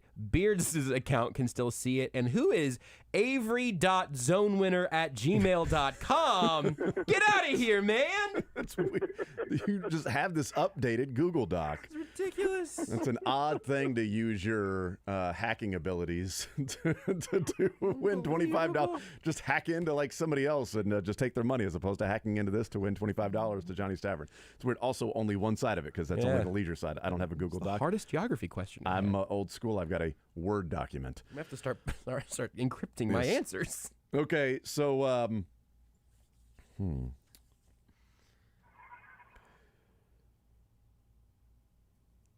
Jokic is the 6th player born outside the 50 U.S. states to win a Finals MVP. Name 3 of the other 5. Giannis, Olajuwon. That's why I said 3. I was thinking about going all 5. I think you read these off earlier in the week at some point. Are you counting U.S. Virgin Islands as being outside the U.S.? I have no idea. You're the geography guy. Yeah. So if I said Duncan. Duncan would count, yes. Okay. It's the 50 specific U.S. states. Yeah, the Virgin Duncan would count. Yes. So name 5. Name the other 5. 2 more. There's 2 more left, I think. Yeah, you named. I said name 3, but you named 3. Now name all 5. No, you have one. But if you guys want to brainstorm and figure out who the other 2 are, I know. I remember one of them. Did Wiggins get the MVP last nope. year? God, that's a hilarious. Tony Parker got one, right? Tony Parker. There we go. Okay, he was born in Belgium, but he played for France. Cool. How did you? Why would you know that? I think I thought he was born in France. It's all the same thing. Is he not French? It's all the same thing. Well, he played for France. It's like Steve Nash was born in South Africa, Right. but he played for Canada. That one I knew, but I also knew he wasn't an answer because typically they give the Finals MVP to the team who wins the Finals, and the Suns didn't do that. Teams that play in the finals. They get to the Finals. Yeah, fair enough, actually. Yeah, roast me. But don't worry, they gave him a couple of regular season MVPs. He was born in Belgium. I had no idea. Yeah, he played for the Belgian national team in soccer. So the other one was a very famous European-born NBA player that won 1 championship in his career. And boy, Jokic has that. Step back. Yeah. Jumper. That sort of not even a step back, just the lean back. This one guy's leg statue jumper. is weirder than Jokic's. So yes, that would be. And Avery already said it. Dirk. Oh, you said Dirk. Okay. Olajuwon, Duncan, Parker, Dirk, Giannis, and now Nikola Jokic. Avery will put. Leisure back, guys. Super duper. Avery will put you on hold. Name every what territory in Australia in alphabetical order. Name every city in Australia. In South Dakota. South Dakota, Australia. Let's go to Matt next up on Sports Radio 810 WHB. Matt, sports or leisure, $25 to Johnny's Tavern is on the line. Matt, what side do you want to start with? Well, let's start with leisure. Do you have a category? Geography, art, movies, or dogs? Movies. All right. Christopher Nolan's upcoming epic comes out in July and hits the 3-hour mark as Cillian Murphy takes the lead role, playing this man who became death, destroyer of worlds. That'd be Oppenheimer? Correct. Oppenheimer coming out in a little while. It's 3 hours long? It is 3 hours, just a smidge over, but it's like almost exactly 3. Wow. So no deleted scenes from that. Well, I think there might also be some things on the cutting room floor. Christopher Nolan has a way to do things. Like Destroyer of my bladder, it sounds Chris Jones said, how do you sign a $500 million contract and leave money on the table? How do you have a 3-hour movie and still have things on the cutting room floor? It's absolutely. Yes. Onto the sports side, Matt. We've got some NFL. We've got some Major League Baseball, and you're Jokicing. Let's try Jokicing. All right. Nikola Jokic recorded the first 30-point, 20-rebound, 10-assist game in the NBA Finals in the history of the NBA, but there are two other players that have that triple-double in the postseason. 30 points, 20 rebounds, 10 assists. Name them. He's the first one to do it in the Finals. Two other players did it in the postseason. Who are they? Do you know, Josh? I mean, one of them feels like a free space, and maybe both of them might feel like. But they're like in NBA history, not because I know it personally, but. And typically with my questions, the free space is LeBron, but that's not right. That is not the case. He is not one of them. He is not one of them. The 20 rebounds is tough to do for someone who's a guard or forward. Yeah, so this one's Steve Nash and Spud Webb. Would you believe Spud Webb? Yeah. Oddly enough. It's weird, but good for Jacques Vaughn being able to have that 20-rebound game. Happy for him, man. 30 points, 20 rebounds, 10 assists. NBA Finals. History. Jokic, the only one. These two did it in the postseason. They How about are. Kareem Abdul-Jabbar? That would be one. And shot clock's about to run out. Better get the shot off. Wilt Chamberlain. Hey, Wilt Chamberlain. that feels, nice job. I think I've not seen the rest of the category, but those feel like good guesses in most NBA trivia contests. I'm looking through here. I tried to not have Jokic questions where there were a lot of answers that were the same from previous ones, which is kind of hard because when you're talking about Wilt and Kareem and what Jokic has done, it's difficult. But yes, Wilt, Kareem did it in the postseason. Jokic, the only one to do it in the NBA Finals, so three of them in the postseason. Matt, congrats. We'll put you on hold, get your information. Congratulations, sir. Super duper. Yes. Every time that makes me happy. I love it. I love it. All right, 913-810-810 is the phone number. We go to Chris, who's next up on Sports Radio 810 WHB. Chris, sports or leisure, what side do you want to start with? Leisure. And which category? Geography. All right, got to scroll back to geography. I could have given that one to Avery. This one's also a little difficult, but this one I like a lot. Avery was cocky on his geography knowledge. Okay? Yeah, and I it's like he was a geography GIS major or something like that. I thought that we think he's got some secret geography history. I think it probably does. All right, well, I'm going to come up with an Avery specific one next week, but for this time. 8 countries border mainland France, not including their overseas territories. Just name 3 of them. 3 countries that border mainland France. Spain, Switzerland, and Germany. 1, 2, 3. That'll do. I could have made Avery do all 8 of them, but you get by with 3. Was Steve Nash born in one of them? Yeah, he was not. What? No, not that I'm aware of, but he was born in several countries, it seems. And Tony Parker's from half of these, I think. Oh, that's he what I actually meant. is. Yeah. No, he is. Tony Parker's from 2 of these. I didn't mean Steve Nash. He was born. I meant Tony Parker. France and Belgium. Yes. Tony Parker was because he was born in Belgium. Belgium. Belgium would be an answer to that. All right, Chris, on to the South Africa. Does that border? South Africa and Canada do not border France. Look, I know I'm not good at geography. But there's French Canada. That's a great point. That's a good point. That's it. And there's South Africa and France. Laurent Duvernay-Tardif. I don't have the rest of the question there. No, neither do I. On to the sports side, we've got NFL, Major League Baseball, and you are Jokicing me. Well, I would love to do Jokic, but I want to mix it up. I'll do an NFL question. All right, I like it. I like thinking as a producer, as a caller, is really good stuff. I That's right. So, Tyreek Hill had 4 150-yard receiving games this season, 4 different ones. Oh, geez. Yep. There have been, name the team. No. There have been 4 players in NFL history with more than 4 in a season. Name any. 4 players in NFL history. All 4 players are not active in the NFL. 3 of them are retired. One of them was on this station today. Oh, yeah. About that, huh? Only got to name one of them? Is that what you said? Yeah, just one of them. Okay. Unfortunately, I'm at lunch and didn't get to listen earlier today. Yep. But I'm gonna it was on the Border Patrol this morning, actually. I'm going to go with the obvious answer, I think, is Jerry Rice. Jerry Rice is one of them. That is correct. thank Yes, goodness. Jerry I Rice think- is definitely one of them. I think when Jerry Rice is one answer, you should have to get two. You have the bell. You got the bell. Two reasons here. One, he switched it up and went to NFL. That's true. Appreciate that. Two, Okay, fair. The other three are a little more difficult than Jerry Rice. I'm excited to learn them. So the first one to do it was Roy Green. That's tough. The player that was on the station today is obviously Anthony Sherman, who did Nate Bukaty. Nate Bukaty. Tim Brown was on the station this morning as he's the commissioner of the new Arena Football League with Kansas City getting a team. So Tim Brown was on the station this morning, and those three are retired, but one non-active player / not retired, Antonio Brown.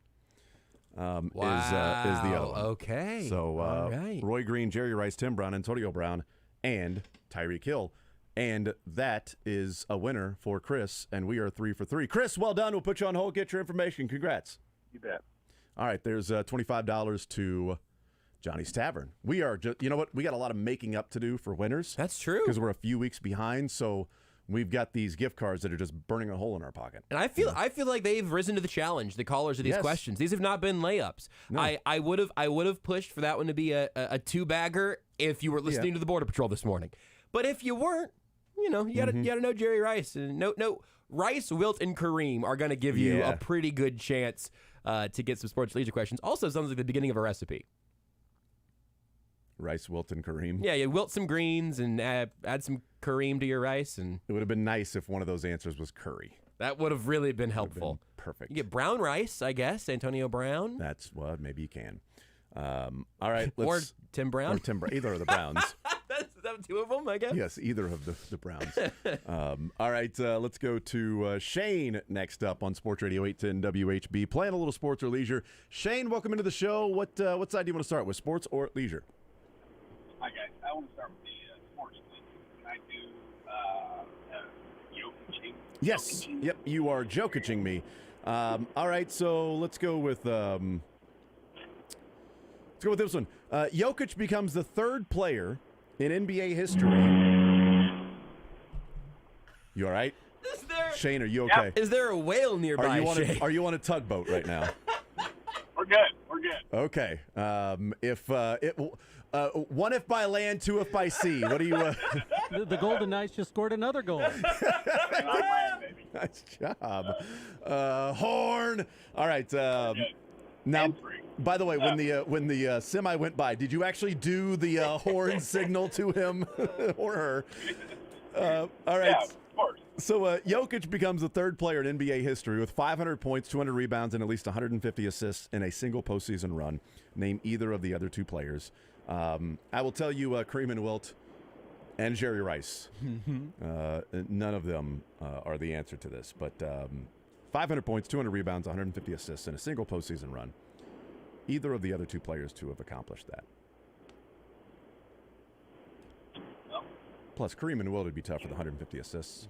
Yeah. Be there, but either one. Got two guys in mind. You said there's just two other guys, right? There are two other guys that have done that in a single postseason. Just name either one of them. All right. I'm gonna go ahead and throw out. I shouldn't say your most common answer to every question that you ask.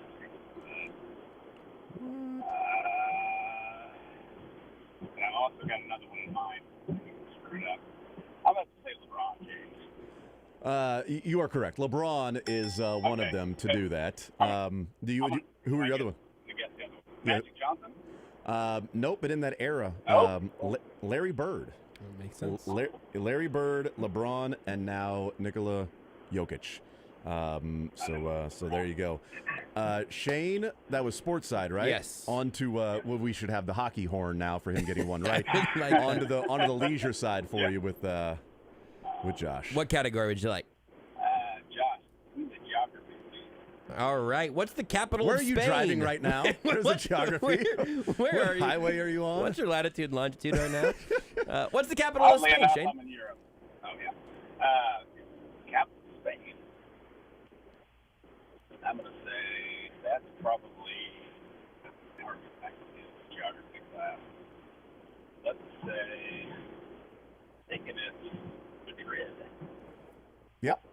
That's right. Indeed it Is is. that right? Yep. Find us in my truck nearby. Amazing work, Drake. I hope that didn't scare Shane. Like, what son of a... Amazing. I'm used to that sound. You gotta. Are you a truck driver right now? Are you driving? What's going on? No, I'm not a truck driver. Okay. Just making sure that He there's frequently really pisses him off. So he just hears a lot. He's just constantly cutting off truck drivers. So used to that porn.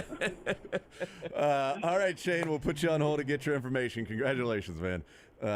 Super duper. Yes. Nice job. 913-381-810 is the phone number. That was great. Reckless driver Shane with the win. That's right.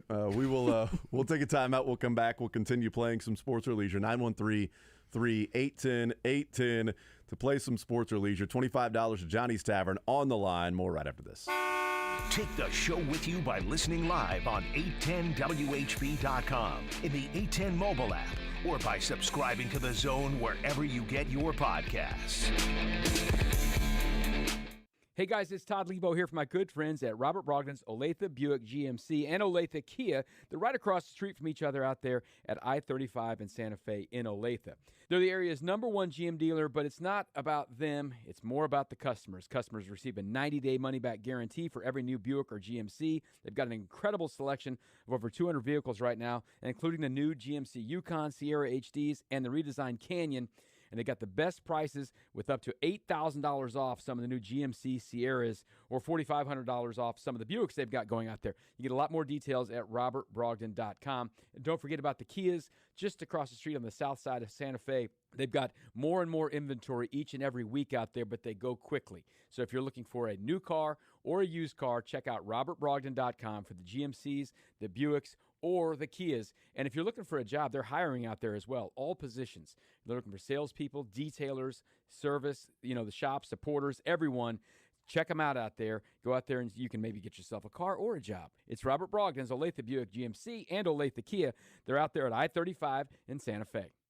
At Central Bank, we know every journey and spark of inspiration has a starting point. It's practice, persistence, and the support of an entire community. As a proud community banking partner of Sporting KC, Central Bank is there for every step of the journey because we believe the dreams we pursue together have the greatest impact. And with Sporting Checking and the official Sporting debit card, you can be the inspiration. Visit sportingchecking.com or stop by the nearest Central Bank branch to get started. Member FDIC.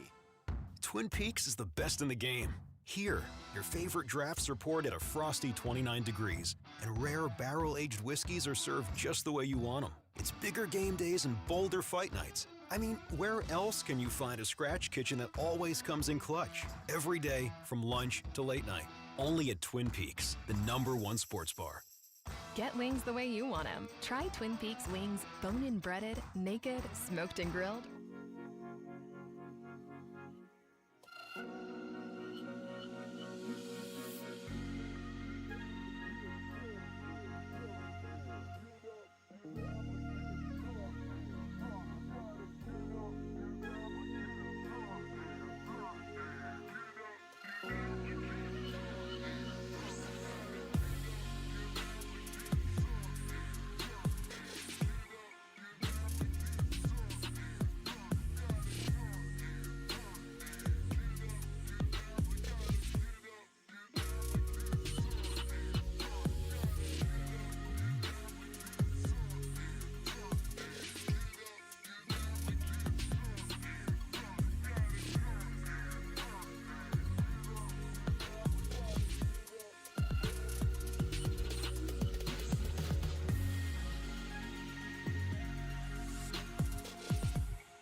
All right, we continue Sports or Leisure right here on Sports Radio 810 WHB, The Zone. Sports or Leisure presented by Johnny's Tavern, $25 to Johnny's Tavern. We are giving away. If you get a sports question and a leisure question right, shut up. Your watch loves interrupting you. My goodness. She just needs to just stop. Okay? Me and your watch have a lot in common. Yes. Shut up and tell time. That's what I tell my watch all the time. 1:33, Jason. Yes. It is a Sports or Leisure, $25 to Johnny's Tavern. We are giving away in this little game where you get a sports question and a leisure question right. You win $25 to Johnny's Tavern Premier Sports Bar. Kansas City, Lawrence, and Topeka, 10 locations for Johnny's Tavern. We have yet to have somebody not win, right? Pressure's on, yeah. Yep, that is exactly right. I think we're 4 for 4 right now, maybe 5 for 5. I don't know. I lost count after one. Let's go to Andrew next up here on Sports Radio 810 WHB to play a little Sports or Leisure. Andrew, what side do you want to start with, Sports or Leisure? What's on Leisure? On Leisure, we've got geography, art, movies, and dogs. Art movies? Two separate. We have 4 individual categories. Oh, okay, I gotcha. Let's go dogs. Let's go dogs. Though this breed may not seem like hunters, they were originally developed to hunt burrowing animals. The breed's name, in fact, means badger hound in German. It's a dachshund. It's a That's what I was dachshund. going to guess, too. Isn't that great? Look at Yeah. imagine there's this long little wiener dog just I almost going to just kill said wiener badgers. dog, but I was like, I probably would have let you have it, but dachshund was definitely what we're looking for. Just little ferocious hunters and killers. Would have also accepted Slinky Dog. That would have been okay, too. Because that's dog movies, not art movies. Oh, I don't but have any Slinky Dog. Toy Story in here yet. Yeah, We'll you're work fine. on it. You're fine. On to the sports side, Andrew. We've got NFL, Major League Baseball, and you're Jokic-ing me. let's go NFL. All right. NFL, we've got an answer to that question already. Do we want to do this question? And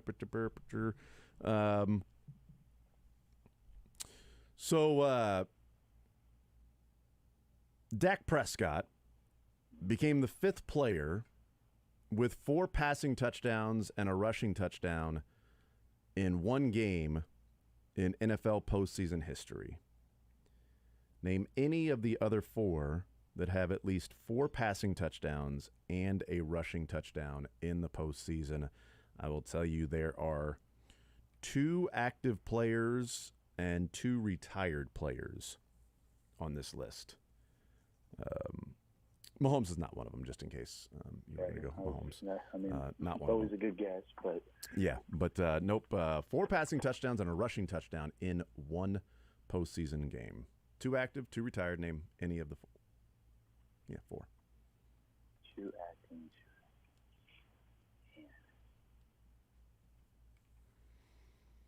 It's got to be in the playoffs. Mm-hmm. Doesn't have to be in a win in the playoffs. I know that. Doesn't have to be in a win. Doesn't have to be a win in the playoffs, especially like a conference championship game. Yeah, and then I know Jalen only had. I think he had. Not Jalen. He wasn't Jalen. No. Nope. Sorry, I was thinking Super Bowl. It's the most recent game in my mind. Nope. Oh man. Do you have a guess, Josh? Do you have an idea? I've been trying to figure out what's going on with Antonio Brown, actually. There's a new Antonio Brown thing. Recently? Yeah. Like besides this question we just asked 5 minutes ago? Yeah, that's what I'm trying to get to the bottom of it now, because I think I've almost got it, but... Oh, my goodness. All right, well, that's something to look forward to while Josh is taking care of that. Drake, I'm already Googling it, man. I don't need the shot clock. Active. I'm thinking, active, there's 2 guys I could think of, maybe. Aaron Rodgers. Aaron Rodgers is one of them. That's, by the way, going to be another winner. The 3 other quarterbacks, the other active quarterback is Matt Ryan, which is obvious. Yeah. And then Super Bowl. Yeah, and then Peyton Manning, obviously, won when it comes to rushing touchdown. And then Tobin Rote. So there you go. Dak Prescott joins that illustrious group. All right. He's the one that's involved with Antonio Brown or something that's going on right now. I'm not sure. Andrew, we'll put you on hold. Congratulations. There's $25 to Johnny's Tavern heading your way. Well done. we will put you on hold. There's another winner. We are still perfect. I think that's 5 for 5 or 6 for 6, whatever it might be. Have you gotten to the bottom of whatever is going on with Antonio Brown? I'm completely in the dark on this. I thought you were just joking about what Antonio Brown is doing right now, since I said that technically he's not retired, but he's also not active. Yeah. With the question we had earlier, but go ahead. So apparently he's a team owner in the National Arena League, and the league has announced that they have terminated his entire team. Although they killed everybody? Well, that's not in the Arnold sense. But their website says AB suits up this weekend. I'm guessing they need an update because here from the league. After exhausting all avenues, the NAL Board of Owners have decided unanimously to terminate the membership agreement of the Albany Empire. The decision was reached after an emergency conference call of the members in good standing to discuss the Empire's failure to pay their league-mandated and overdue assessments.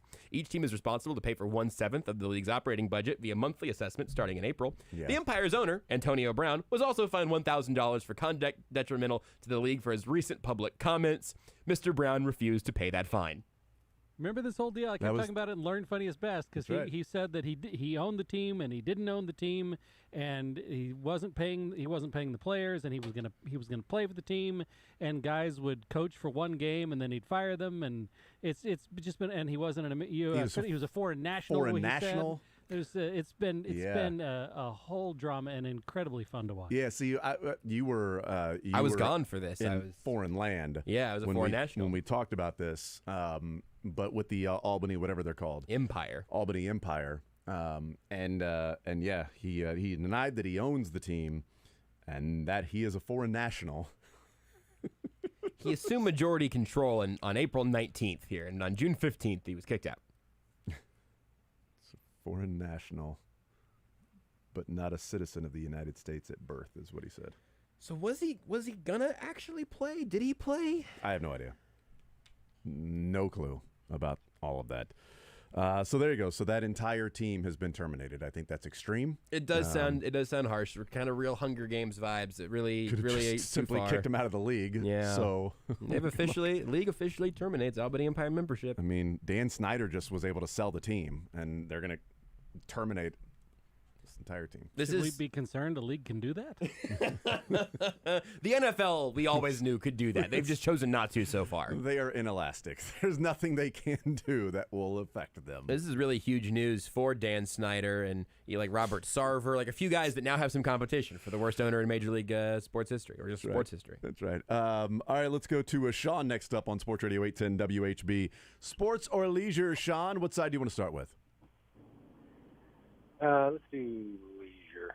Any of those categories speak to you? Geography, art, movies, dogs?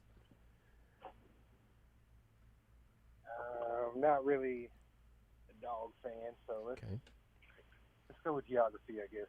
Name every country. Not a dog fan. What were in order the last two states admitted into the United States? 49 and 50.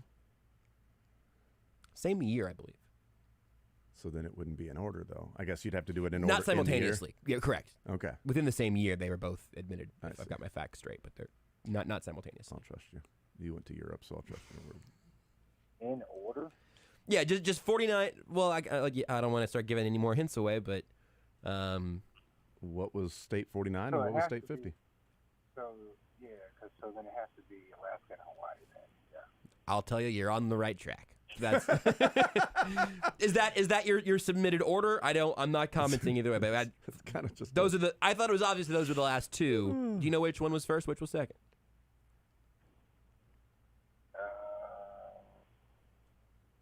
Alaska first, maybe. Alaska first, Hawaii.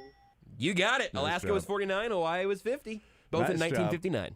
Oh, there. Well done. Well done. We all knew that too. 47 years before state 48, which might come up later. Oh, hey, you flipped a coin, and sometimes that's all you need. Well done. Just ask the Bills.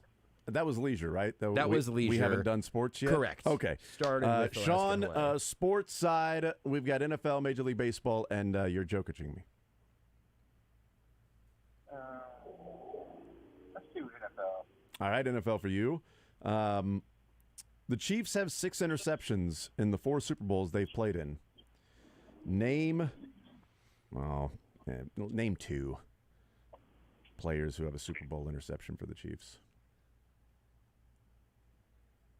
2 players have Super Bowl interception. 2 of them. Man. There's 6 of them. I just need 2.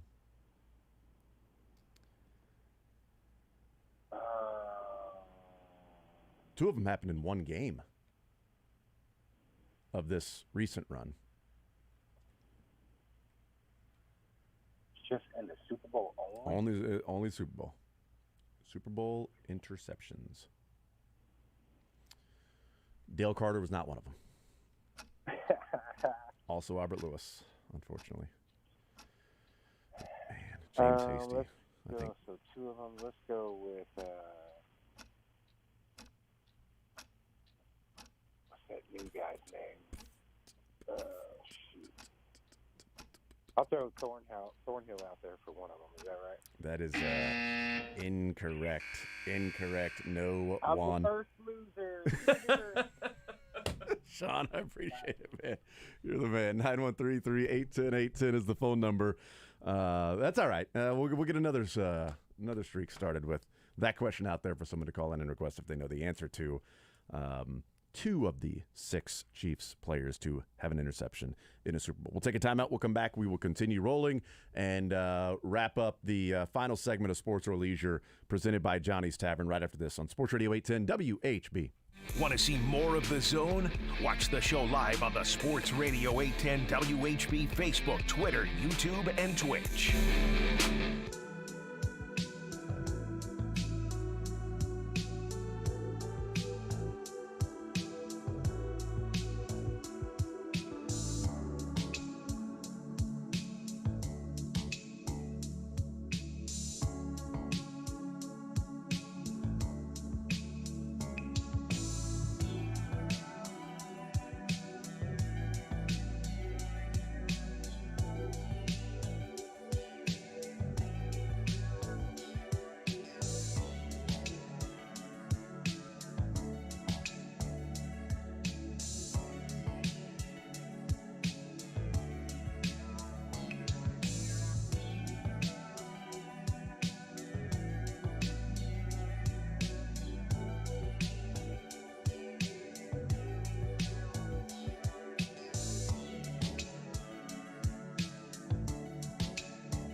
All right.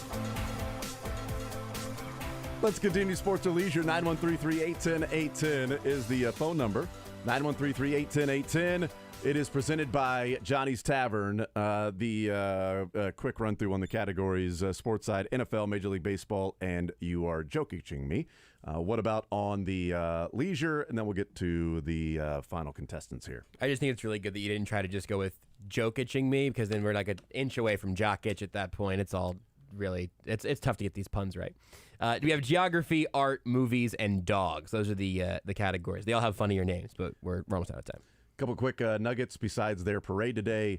KU Wichita State finalized December 30th at T-Mobile this year, so KU's non-conference schedule looks finalized there. And then one of the craziest stats that I've seen in that Lionel Messi scored today in the second minute of the match that he's playing in, which means that he has now scored in each possible minute of regulation except the first in his career. He scored in the second, the third, the fourth, the fifth, the sixth, the seventh, the eighth. He needs the first minute to score in a match to have every single minute of regulation to have scored in. All right, let's go to Hunter to give away $25 to Johnny's Tavern. Hunter, sports or leisure, what side would you want to start with?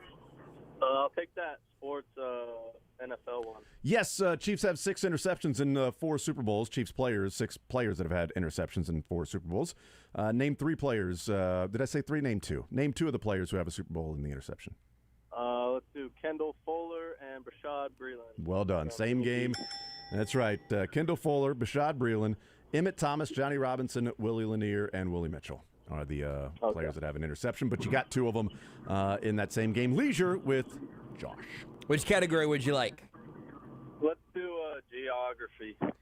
All right, we're getting close to the end. You guys are way more confident in your geography abilities than I am. You know, we just asked about states 49 and 50. I thought those are pretty easy, so I need to know about both of them. But what was the 48th state to be admitted in the United States? It spent 47 years as the most recent state to be added, until Alaska and Hawaii were added in 1959. And when you get this answer right, somebody else will call in and we'll ask what the 47th state was. The same year as the 48th state, actually.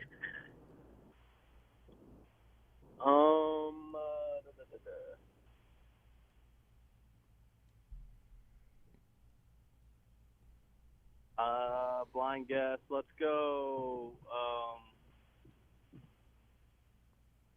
Oregon. Not Oregon. What number was Oregon? Let's find out together. Oregon was in there a lot earlier. Who really knows what number Oregon was? Oregon was number 33. Yeah, before Kansas. Wow, Oregon look was at before that. Kansas. That's right. Yeah, it was part of the Oregon territory, not the Kansas territory. Hunter, thank you for playing, man. Appreciate it, sir. Thank you for getting the NFL question right, knocking that one off the board. Let's go to Mark next on Sports Radio 810 WHB, a little sports or leisure. Mark, what side do you want to start with? Let's go quick. Let's go with the geography one. I'll go with Wyoming. It's also not Wyoming, so we're going to go really quick. Wyoming was 44. Mark. Okay, let's go to Jared wrapping us up here. Jared, sports or leisure? Which side do you want to start with, Jared? Jared. Oh, man. Is it Herod? We went to Jared. Is it Jarrett? Jerry? Did I get Is it it wrong? Jerry? Is it Jerry? Jerry. If you can hear us talking now, blink. What are the other names on the line right now? Are there other names remaining? Is it just you? If you're on the phone. Hey, This is Jared. Hey, hello. Hey, yes. what's up, man? Hey, who is All this? Right.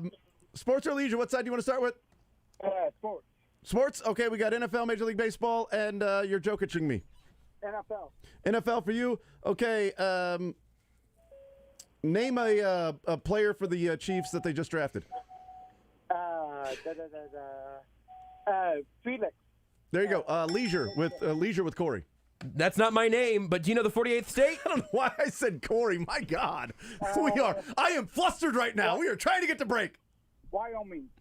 No, that was already asked, though, so you should ask a different one. I hung up on him. We're gotta out go. of time. Do you guys know you work with a geography minor? Do we? It was like a 12-year-old kid? No. Somebody who minored in geography. No, who did? Was it you? Petro. Really? Yeah, Petro minored in geography, yeah. Oh, God. They're on remote, so, Seren, if you can hear this, I'm really sorry for the performance we've put up, just geographically speaking. Well, at least it was only Corey. Yeah, hey, Corey's really ashamed of that category. James and Corey here with you. Next, you're going to tell me his name's not really Drake. Jeff Justice back there. Sorry, Josh. I don't know what happened there. I was so flustered. I'm like, come on, let's get to... What's the answer, though, by the way? Thinking of Corey gets you flustered. Arizona, state 48. Okay. My hint was going to be, it's not a state that's come up very often in your NBA Finals trivia. I see. That's a funny one. That's a Did I have sad anything one. for your Jokicing me? I don't think so. I think I had them all answered with We did it. Jokicing me. That's right. We did. Well done. Thank you, Corey. Appreciate it. Great show, James. Jeff, nice job on the board. Sports Radio 810 is proud to be Kansas City's home for the National Football League. 65-yard punt return. Kadarius Toney. From Monday night to Sunday night and every game in between. Keep it right here on your exclusive home for the NFL, the NFL playoffs, and the Super Bowl. It's over. The Chiefs have won.